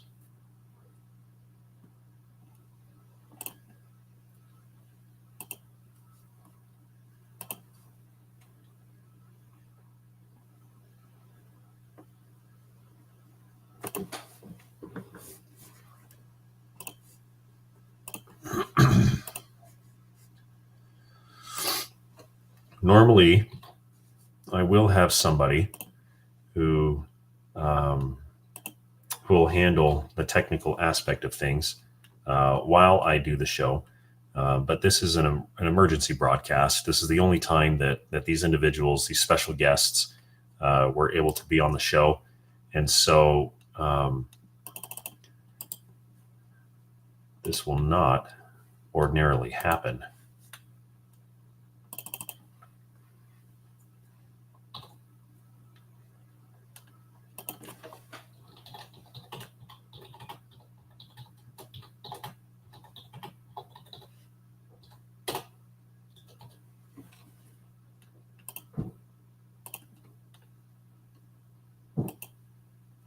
Okay, so the invitation has been sent to our next guest. Hopefully he will join us soon.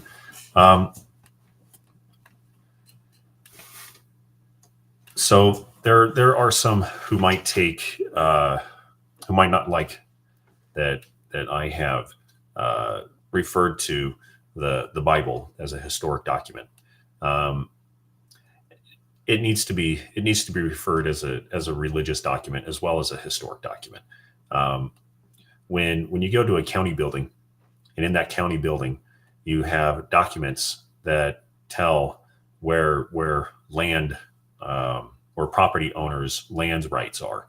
It gives coordinates. It gives specifics on where the property line ends and where it extends to, and so on. Within the Bible, it does have this historical land right document inside of the Bible. And so while it is a religious record of the Jewish people, it's also a historical record, one that can and should be used as such, as a way for the Jewish people to lay claim to their land.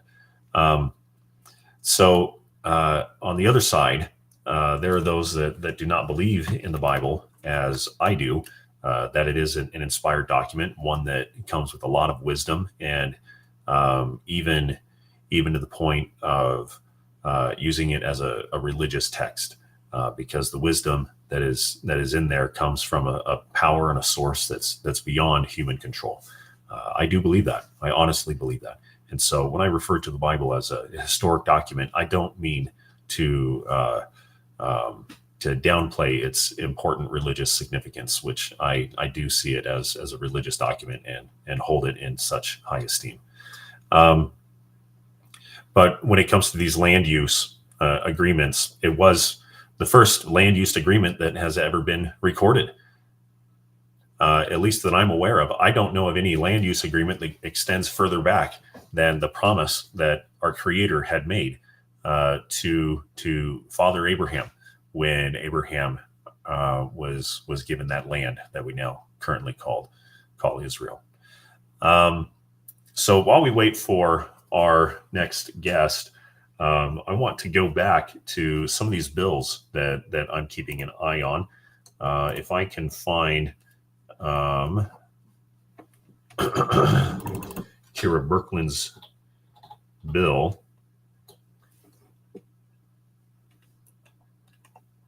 that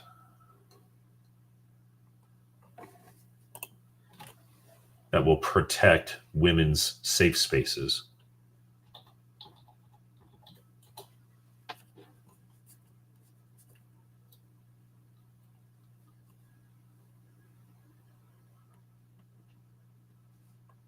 She has a lot of amazing bills. I can't seem to find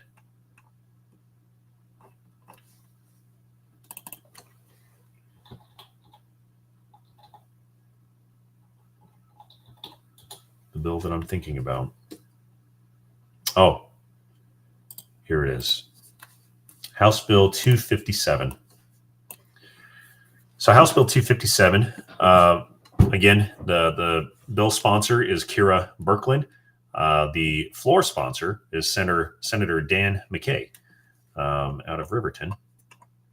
And what this does is it creates, yet again, I'm flabbergasted that we even need to put this down in code that only women can use bathrooms, the women's bathroom, or a woman's locker room. I don't know how we even got to this point to where we need to have this discussion on whether or not men or persons with male genitalia, how that's even a conversation if they can enter a woman's safe space, a space where women are actually at a very vulnerable part of their day. Okay, so these facilities that are publicly funded or publicly owned, according to this bill, may not, on the basis of sex, exclude an individual from participation in, deny an individual from the benefits of, or subject an individual to a sex-based distinction in or under any government or otherwise publicly funded or publicly owned facility. Okay, so the it says here that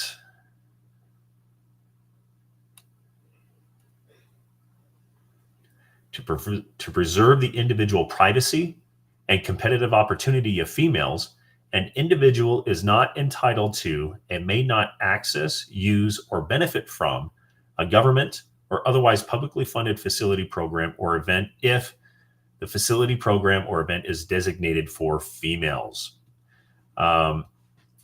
If the individual is not a female, and it also is set to preserve the individual privacy and competitive opportunity of males. So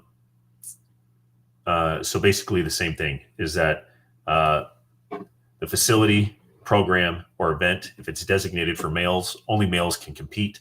And same thing for females, that if the facility, program, or event is designated for females, only females can compete or go into those spaces. It makes sense. It's what we used to call common sense. And the expression that common sense isn't so common anymore comes to mind. It's sad that we even have to have this conversation.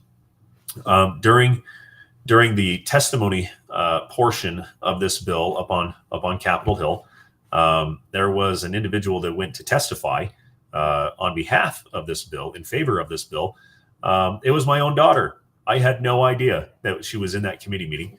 She is 12 years old. She comes up to the Capitol with me, and she felt this drive, this need to go into this committee meeting, and she felt the urge that she needed to get up and testify on behalf of this bill. And as proud as I am of her, I had no idea that she was going to do this, and she did it anyway. And she was very composed. She did it very well. Very simple. It was a very simple testimony. She was offered 2 minutes to testify, but she only took maybe 20 seconds, 30 seconds.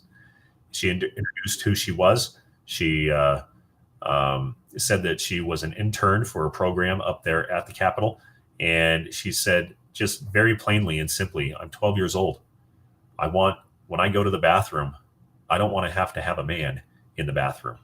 I don't want to see what comes with that. She basically said, I don't want to see that any male genitalia in a female's bathroom. And coming from a 12-year-old girl, very poised, very composed, I'm very proud of her in what she did. I was told that her testimony had a large impact. And we need to have more young girls step up to the plate in order to exercise their right to have their own spaces.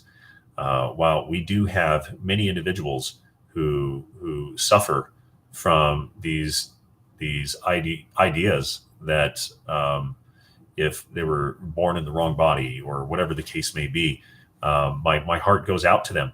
But just because they think it's so does not mean that they can use a space that should be preserved and reserved for women themselves, including these young girls like my daughter, who is 12 years old. It's improper, it's impolite, and it should be a criminal offense. And that's what this bill would do. So it looks like our next guest, we got off the topic of Israel for a moment while we were talking about what's going on up at the Utah Capitol, up at the Utah legislature, discussing about bills that I'm watching, that I'm tracking, supporting or opposing. Our next guest has arrived, Jacob Minus. Jacob is an individual who I've seen at a number of events throughout Utah as he supports Israel. And first time I saw him was shortly after October 7th, when Israel was attacked by the terrorist organization of Hamas, located within Palestine. And I'm going to allow him into the conversation now. And let him tell us the name of the organizations that he's with. But he has given me some great material that says Utah stands with Israel. It's a very important message. Jacob, it's great to have you here. Thank you. It's sad that you have to be here, that this is even a conversation that we have to have, but it's an important one. So thanks for being here. Yeah, thanks for having me. Shabbat Shalom. Shabbat Shalom. So Jacob, please tell our listeners, you're involved with a number of groups, not that you speak for these groups, but on your own volition, you've aligned yourself with these groups, and you've kind of taken the lead in trying to make sure that Utah understands what's going on in Israel. Yeah, thanks. And I certainly haven't taken the lead. I think you were just at an event with Alex Shapiro at UGF. So he leads sort of the peak organization. But I'll tell you, I'm not religious at all, but I'm sort of a congregant of Chabad Lubavitch. Which are sort of the Orthodox guys with the hats and the beards. So first of all, I'd like to give a shout out to my rabbi, Remy Zippel of Chabad of Salt Lake City. And one thing, I'm also not a member of the Church of Jesus Christ of Latter-day Saints, but I'm involved with mainly the J. Reuben Clark Law Society, which is, sort of a BYU and Mormon alumni organization with a religious freedom mission on top. So one thing I've been really focused on with the predominant faith in Utah is just their Mormons are uniquely pro-Semitic among all the Christian denominations. I've never met an anti-Semitic Mormon, and I really can't say that about any other Christians, unfortunately.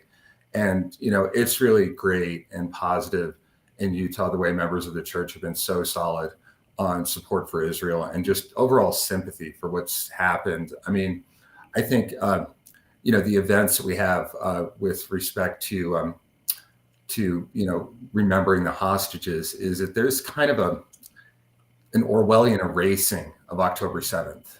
It's people are like, oh, that's so yesterday, let's not talk about that, or they'll compare the casualty numbers. And this was usually like during the Holocaust, the Nazis tried to hide what they were doing.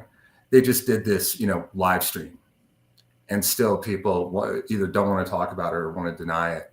So it's a symbolic gesture, but I've just been passing out these Stand With Israel signs to anyone who'll take them.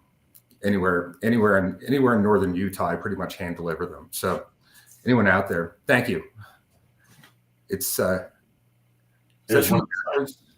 is backwards. I think you can get the picture. That's what it looks like.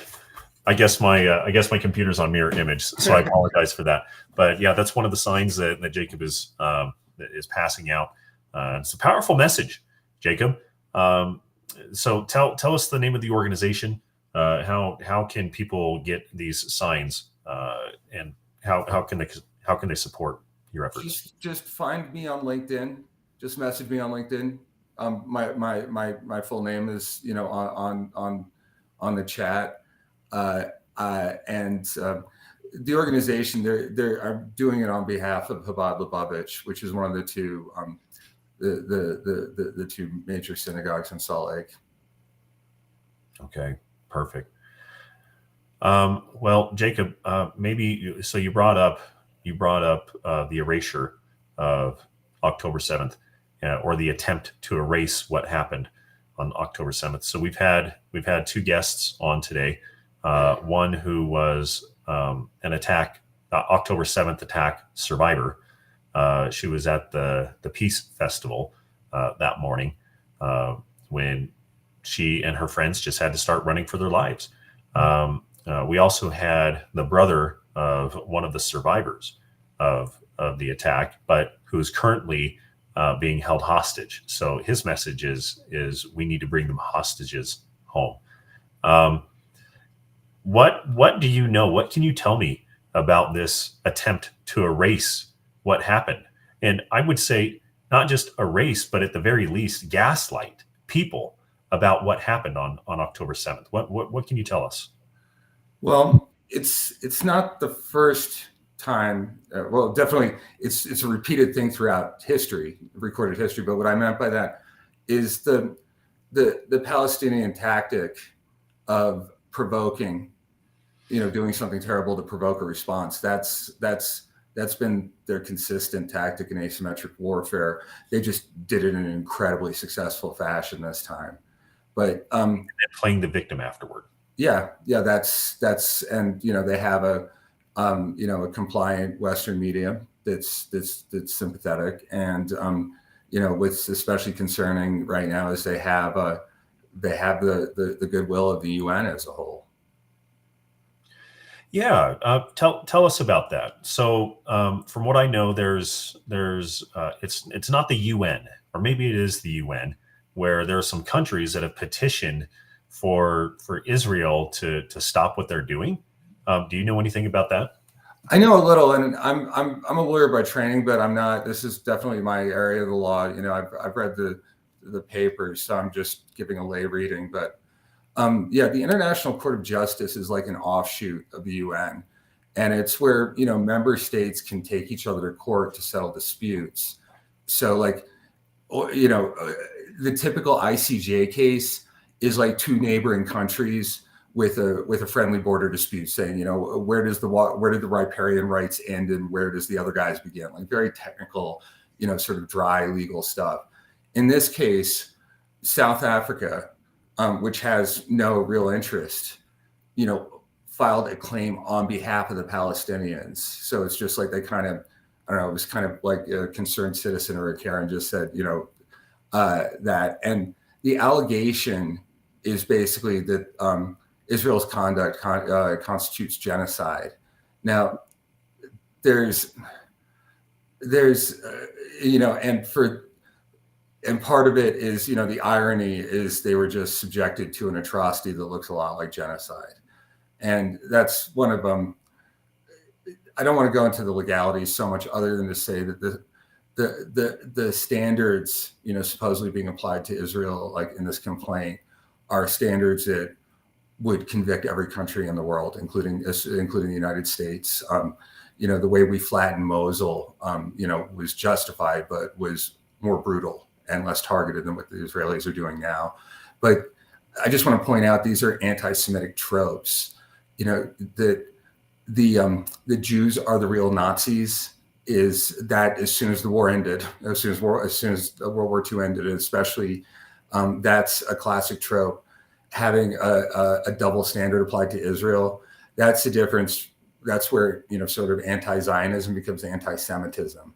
Like, if you're critical, I'm extremely critical of Netanyahu at this point, and I don't want to see him in government. But that's just, every Jew has a critical opinion of the Israeli government. And then the last is just blood libel. That the classic thing, we're just out to kill babies, and I'm hoping that others do more, complex legal analysis, but that's sort of the bottom line to me on that.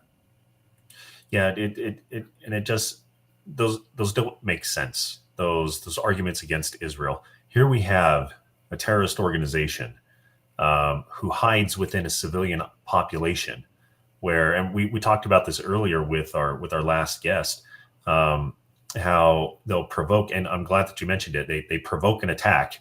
They attack, provoking Israel, and then they claim to be the victim afterward, all the while setting up their entire surroundings of Palestine, to where they have these intricate tunnels to where these soldiers dressed as civilians will pop out. They'll attack, and then they'll hide and pop up somewhere else and try to get away with it. That it is asymmetrical warfare, and it's designed in such a way to where it can provoke an international response, to where they can claim to be the victim, even though they're the ones that perpetrated it. And it comes from this idea of theirs that Israel is not allowed to exist. And so if you don't believe that the state of Israel, or the people of Israel, the Jewish people, have a right to exist, that's a declaration of war right there. And so this is a constant declaration of war that has never subsided, that has been ongoing since the 1940s. Well, yeah, I mean, when people talk about, peace in the Middle East, most of the Muslim countries still don't recognize Israel. And, I think that Westerners, particularly Western liberals, have this idea that we're all the same inside. So if, that the Palestinians, if they just had some good opportunities and some jobs, whatever, they would, be living in the suburbs and, driving minivans. And it's a pretty naive view, particularly with, the Palestinian Authority is just an old-fashioned, corrupt, autocratic regime. The Hamas is something different. It's these jihadi organizations that are backed by Iran. One of the classic Hamas chants is, "You love life. We love death more than you love life." And one of their insults for Israelis and Americans is "life lover." And so that's what we're dealing with. Oh my goodness. Well, if they love death more than you love life, or the Israeli people love life, then that's an attitude that can't be lived with. You can't get past that. So I'm willing to die so that you can't live, is essentially what that's saying. And that's terrible. And from what I hear, our last guest, and I've known this, the evidence is there. Our last guest had mentioned that her cousins who live in Iran, that's how they grew up. They were taught this in their education system as kids, to hate not only Israel, but to hate America as well. We're commonly referred to as the Great Satan. Israel, the United States is, and Israel is commonly referred to as the Little Satan.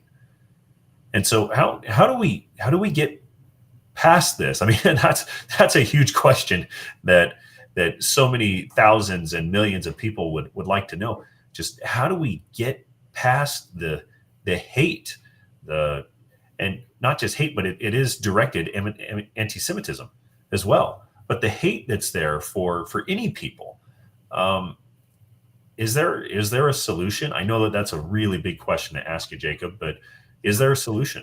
Yeah, that one is a little above my pay grade. Right.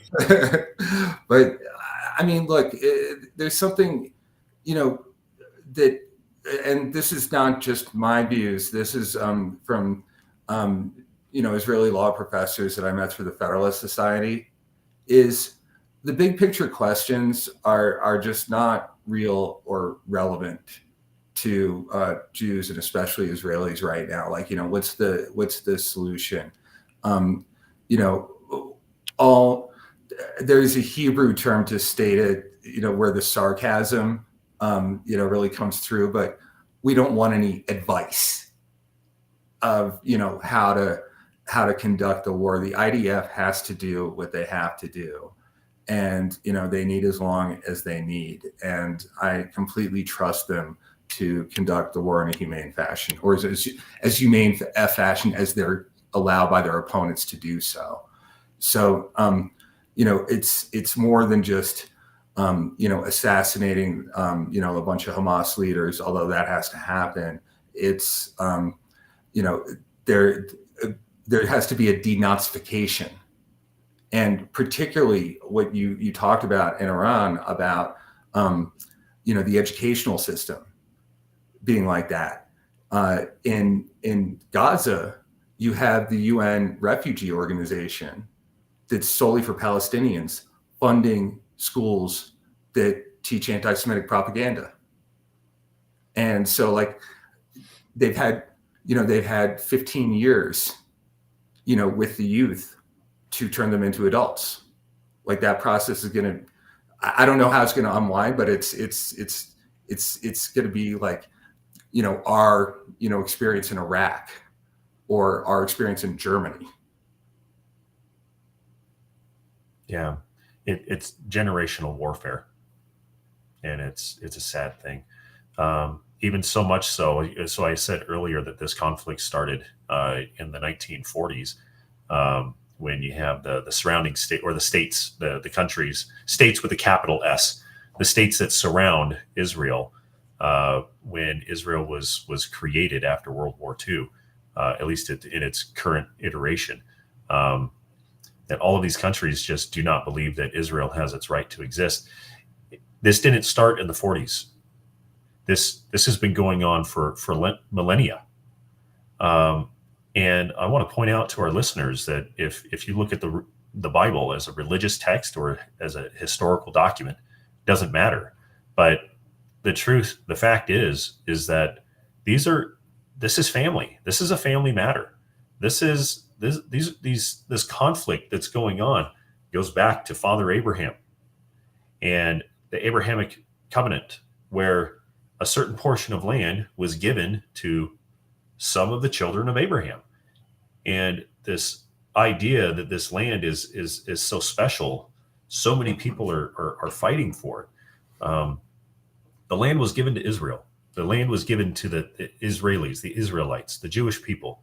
And we need to remember that this is something that should have been solved thousands of years ago. It was given to the Jewish people thousands of years ago. And this idea that Palestine, this idea that the Palestinian people have right to this land, it just isn't there. If you want to look at I spoke about this just a little bit ago before you came on, Jacob, but if you look at the Bible as a historic text, it contains, if you go to a county building and you go find your plat, your property plat for the property that you own, there's a description of where your property begins and where it ends, how long it is, and so on. It has coordinates, it might have dimensions, and that's described in the Bible. There is a plat description for the land of Israel. That land is whether it's religiously and sacredly ordained to the Jewish people, to the Israeli people, or if it's just a historical document, either way, however you view it, it is there. And it's the first historical plat description document that I'm aware of is contained in the Bible, and it's for the Jewish people, the Israeli people. For me, that settles the science right there. That it settles the matter for me. The discussion is that this land is reserved for the Israeli people, and we need to support that. If I can offer a respectful but somewhat flippant secular version of what you just said. Sure, yeah. Go ahead. Like, part of my involvement with the Church of Jesus Christ of Latter-day Saints has been like, I just moved here to Utah to ski, but I kind of have a certain respect that, Utah's kind of your Zion, and, everyone has a right to a home. This is I'm happy to be sort of a guest here, just as long as I can still, you don't interfere with my skiing. That's all that matters. So, you have Utah, Jews have Israel. Even if you take away the biblical basis, wherever Jews go, they're told to leave and go somewhere else. And I think Mormons can kind of relate. It's there's nowhere else for them to go. And I consider myself a New Yorker. That's where I spent all my adult life. And I've always thought of that. I was less of a Zionist, before, when I was like, New York's the real Jewish homeland. The 5 boroughs of the city. What convinced me that there has to be a Jewish-run state of their own is in the lead up, sort of post George Floyd, or of the uptick in anti-Semitic hate crimes. Like you had, the Students for Justice of Palestine shooting fireworks like as firearms at the Orthodox guys in the Diamond District. And I was like, I can't even keep my own neighborhood safe for my friends. So it's a practical necessity right now to maintain, the Jewish state. Right. And it's been happening for millennia. It's a terrible time that we live in that sense, Jacob. However, I'm hopeful. I remain optimistic that perhaps some good may come of this. Maybe this is the time when we finally find a solution, a resolution, to where the Jewish people will be able to lay claim to their homeland, and perhaps a peaceful solution will be found. It's sad when armed conflict happens, and we've spoken to some of the harrowing experiences earlier in this show. We don't need to rehash that, but those realities they don't have to exist. If there was a way that we could end this today, if Hamas would just lay down their arms, and if the Palestinian people would reject Hamas and their leaders for what they've done and condemn them for trying to destroy Israel, they went in with the intent this was a suicide mission. October 7th was a suicide mission. These jihadists, these terrorists knew that they were fully prepared to not come back. The idea was to go in, hit fast, hit hard, gather as many hostages as possible. And depending on the troop or platoon, the instructions that they were given from the research that I've done, there are those that have openly admitted that they were told to take the women, to take the children, to take the elderly. And some were told to not harm them. Others were told that they could do whatever they want with them, depending on who the commander was of that platoon or patrol. And we have harrowing experiences that are coming out about the things that are happening to women in Palestine right now, the hostages that were taken from Israel and how they're being treated. And there was there was somebody at the event last night that spoke to how some of these women may even be pregnant, and these, again, viewer discretion advised. We've already had that disclaimer twice during this show, but just the idea of the accounts that are coming out when these women are being offered as time with these women is being sold to these jihadists, to these terrorists, and these women may very well be pregnant, and they need to be returned home. They do. They need to be returned home before terrible things happen. Not just the women, but all of these hostages. I mean, it's a terrible situation that we find ourselves in. So while we're in this armed conflict phase, Hamas can stop it at any time. Israel was sitting in a state of peace until October 7th, when they were attacked. And I believe, I'm optimistic that a peaceful solution could be found.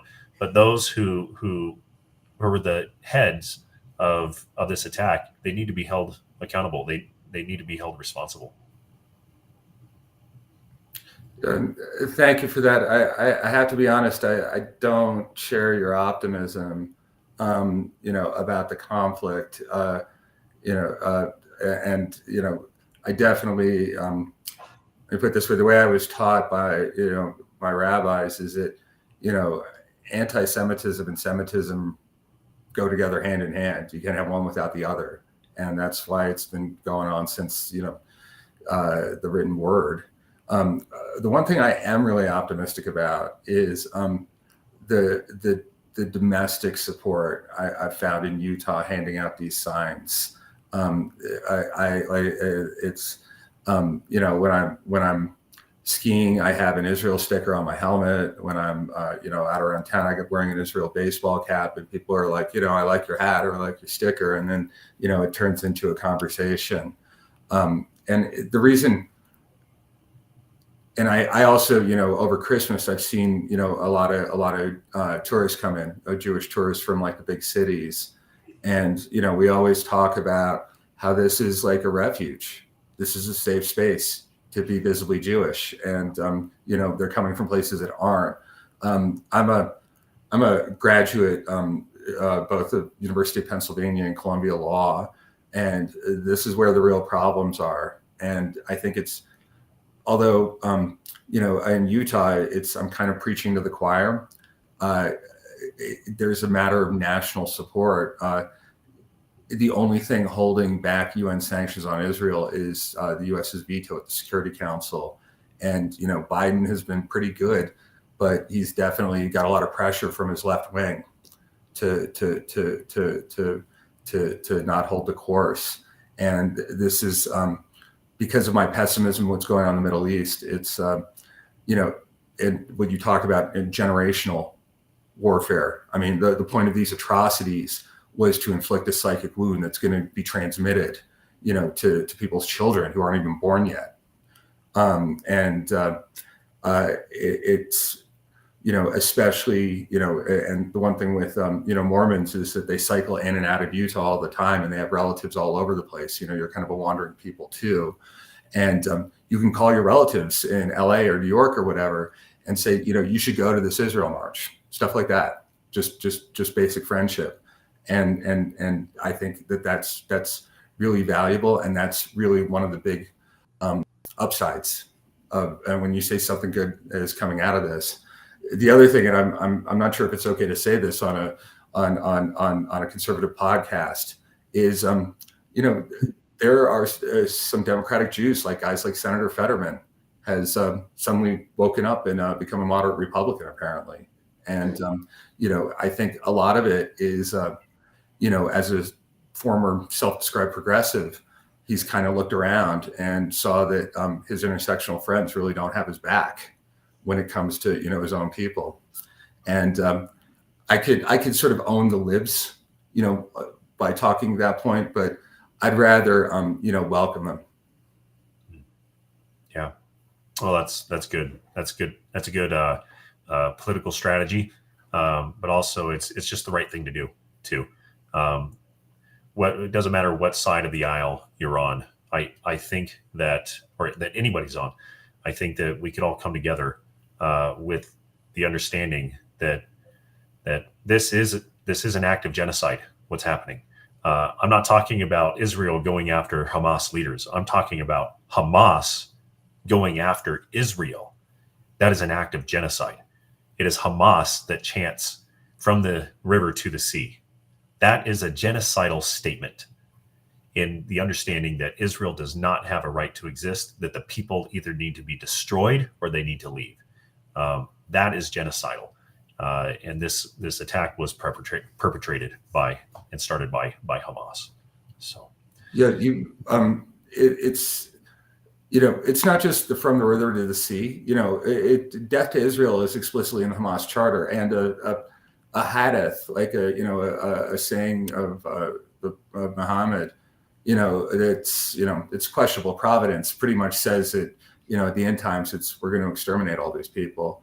And then the Houthis, if they just in case anyone had any doubts, they don't always say death to Israel. They're like death to Jews. This is a worldwide thing. I mean, Hamas is doing their thing in Europe right now. Oh, that's sickening. Just because you were born from a certain family, that person does not have a right to exist. That is genocidal, and it's sickening. It really is. It needs to stop.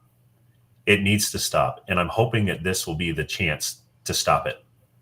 I think that America could be even more involved. You praised President Biden and what he's doing with his veto power on the international level. I think that we could do better.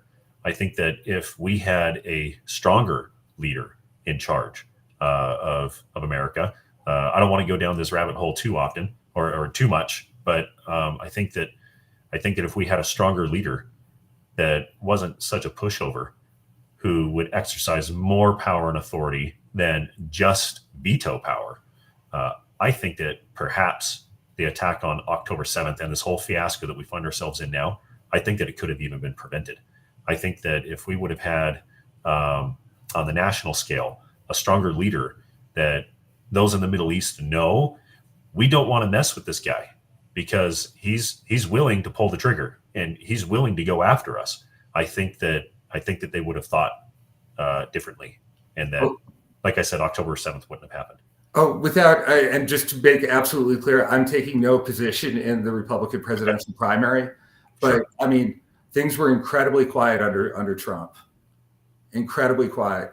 And if in a perfect world where institutions weren't biased against us, Trump would have gotten and Netanyahu would have gotten the Nobel Peace Prize for the Abraham Accords.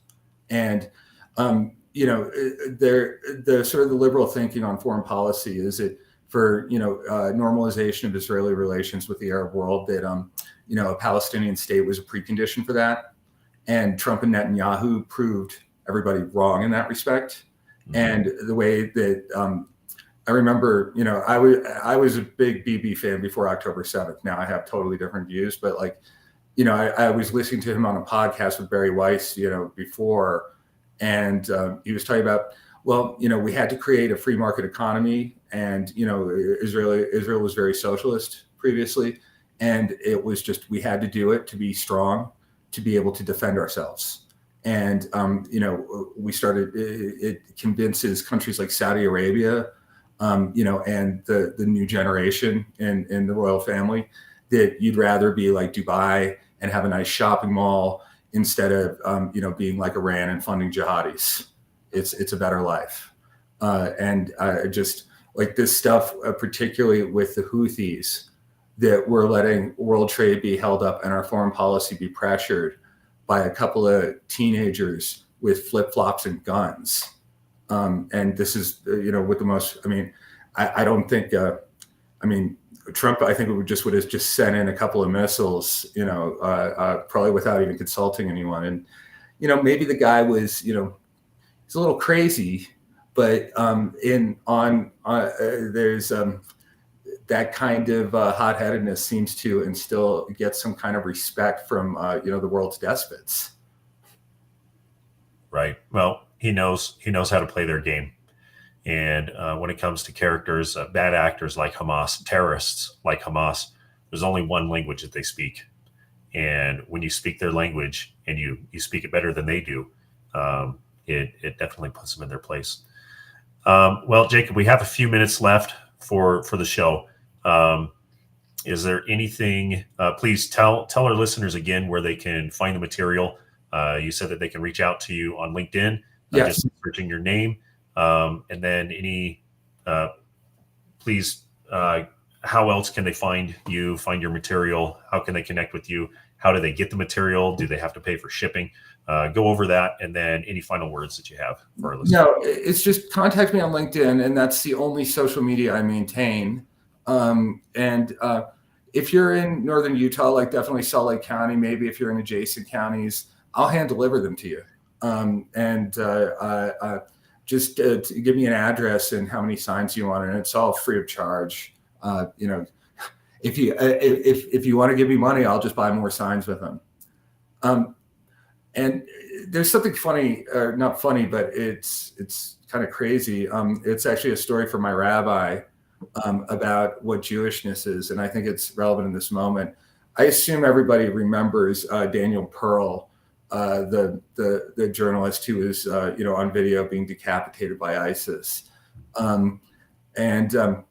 I relate to him particularly because, like me, he's also an atheist. There's a point that you never stop being a Jew, and frankly, the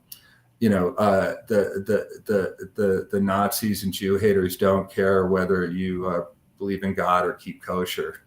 The story from the rabbi was Pearl, when he was being messed with before he was executed, and his captors offered him some prospect of mercy if he would renounce his Jewish God.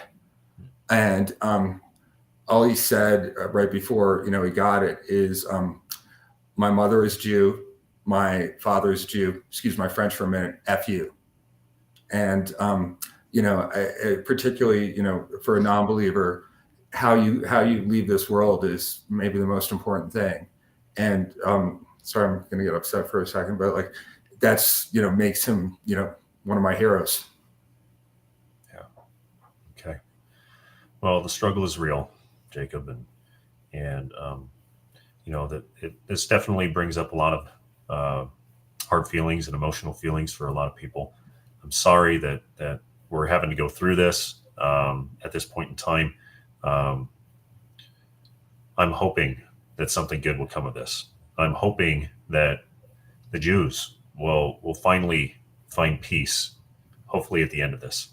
Whatever the end means, however long it takes, hopefully the Jewish people will find peace and find rest. So thanks, Jacob. Thanks for being with us. I want to encourage all of our listeners to find Jacob Minus on LinkedIn. Get your Stand with Israel sign, banners. Just get in touch with him and he can go over the options with you. Thanks, Jacob. Thanks. Take care. Well, this concludes the maiden show for this maiden podcast for Based Solutions. I'm the host, Whit Cook. I will be broadcasting at least once a week to go over the updates from the Utah legislature, to go over my efforts as well as what to expect so our listeners can be involved so that they can be informed. Please feel free to watch my show. It will be on Tuesdays from noon until potentially 4 o'clock, depending on the amount of material and how busy I am up at the Capitol. I will have interviews with those who are lawmakers currently serving, currently as public servants, to go over their bills and how you can get involved if you support their bill, how you can get in contact with them. So please join me on Tuesdays from noon to 4 to cover solutions that are based. Thank you.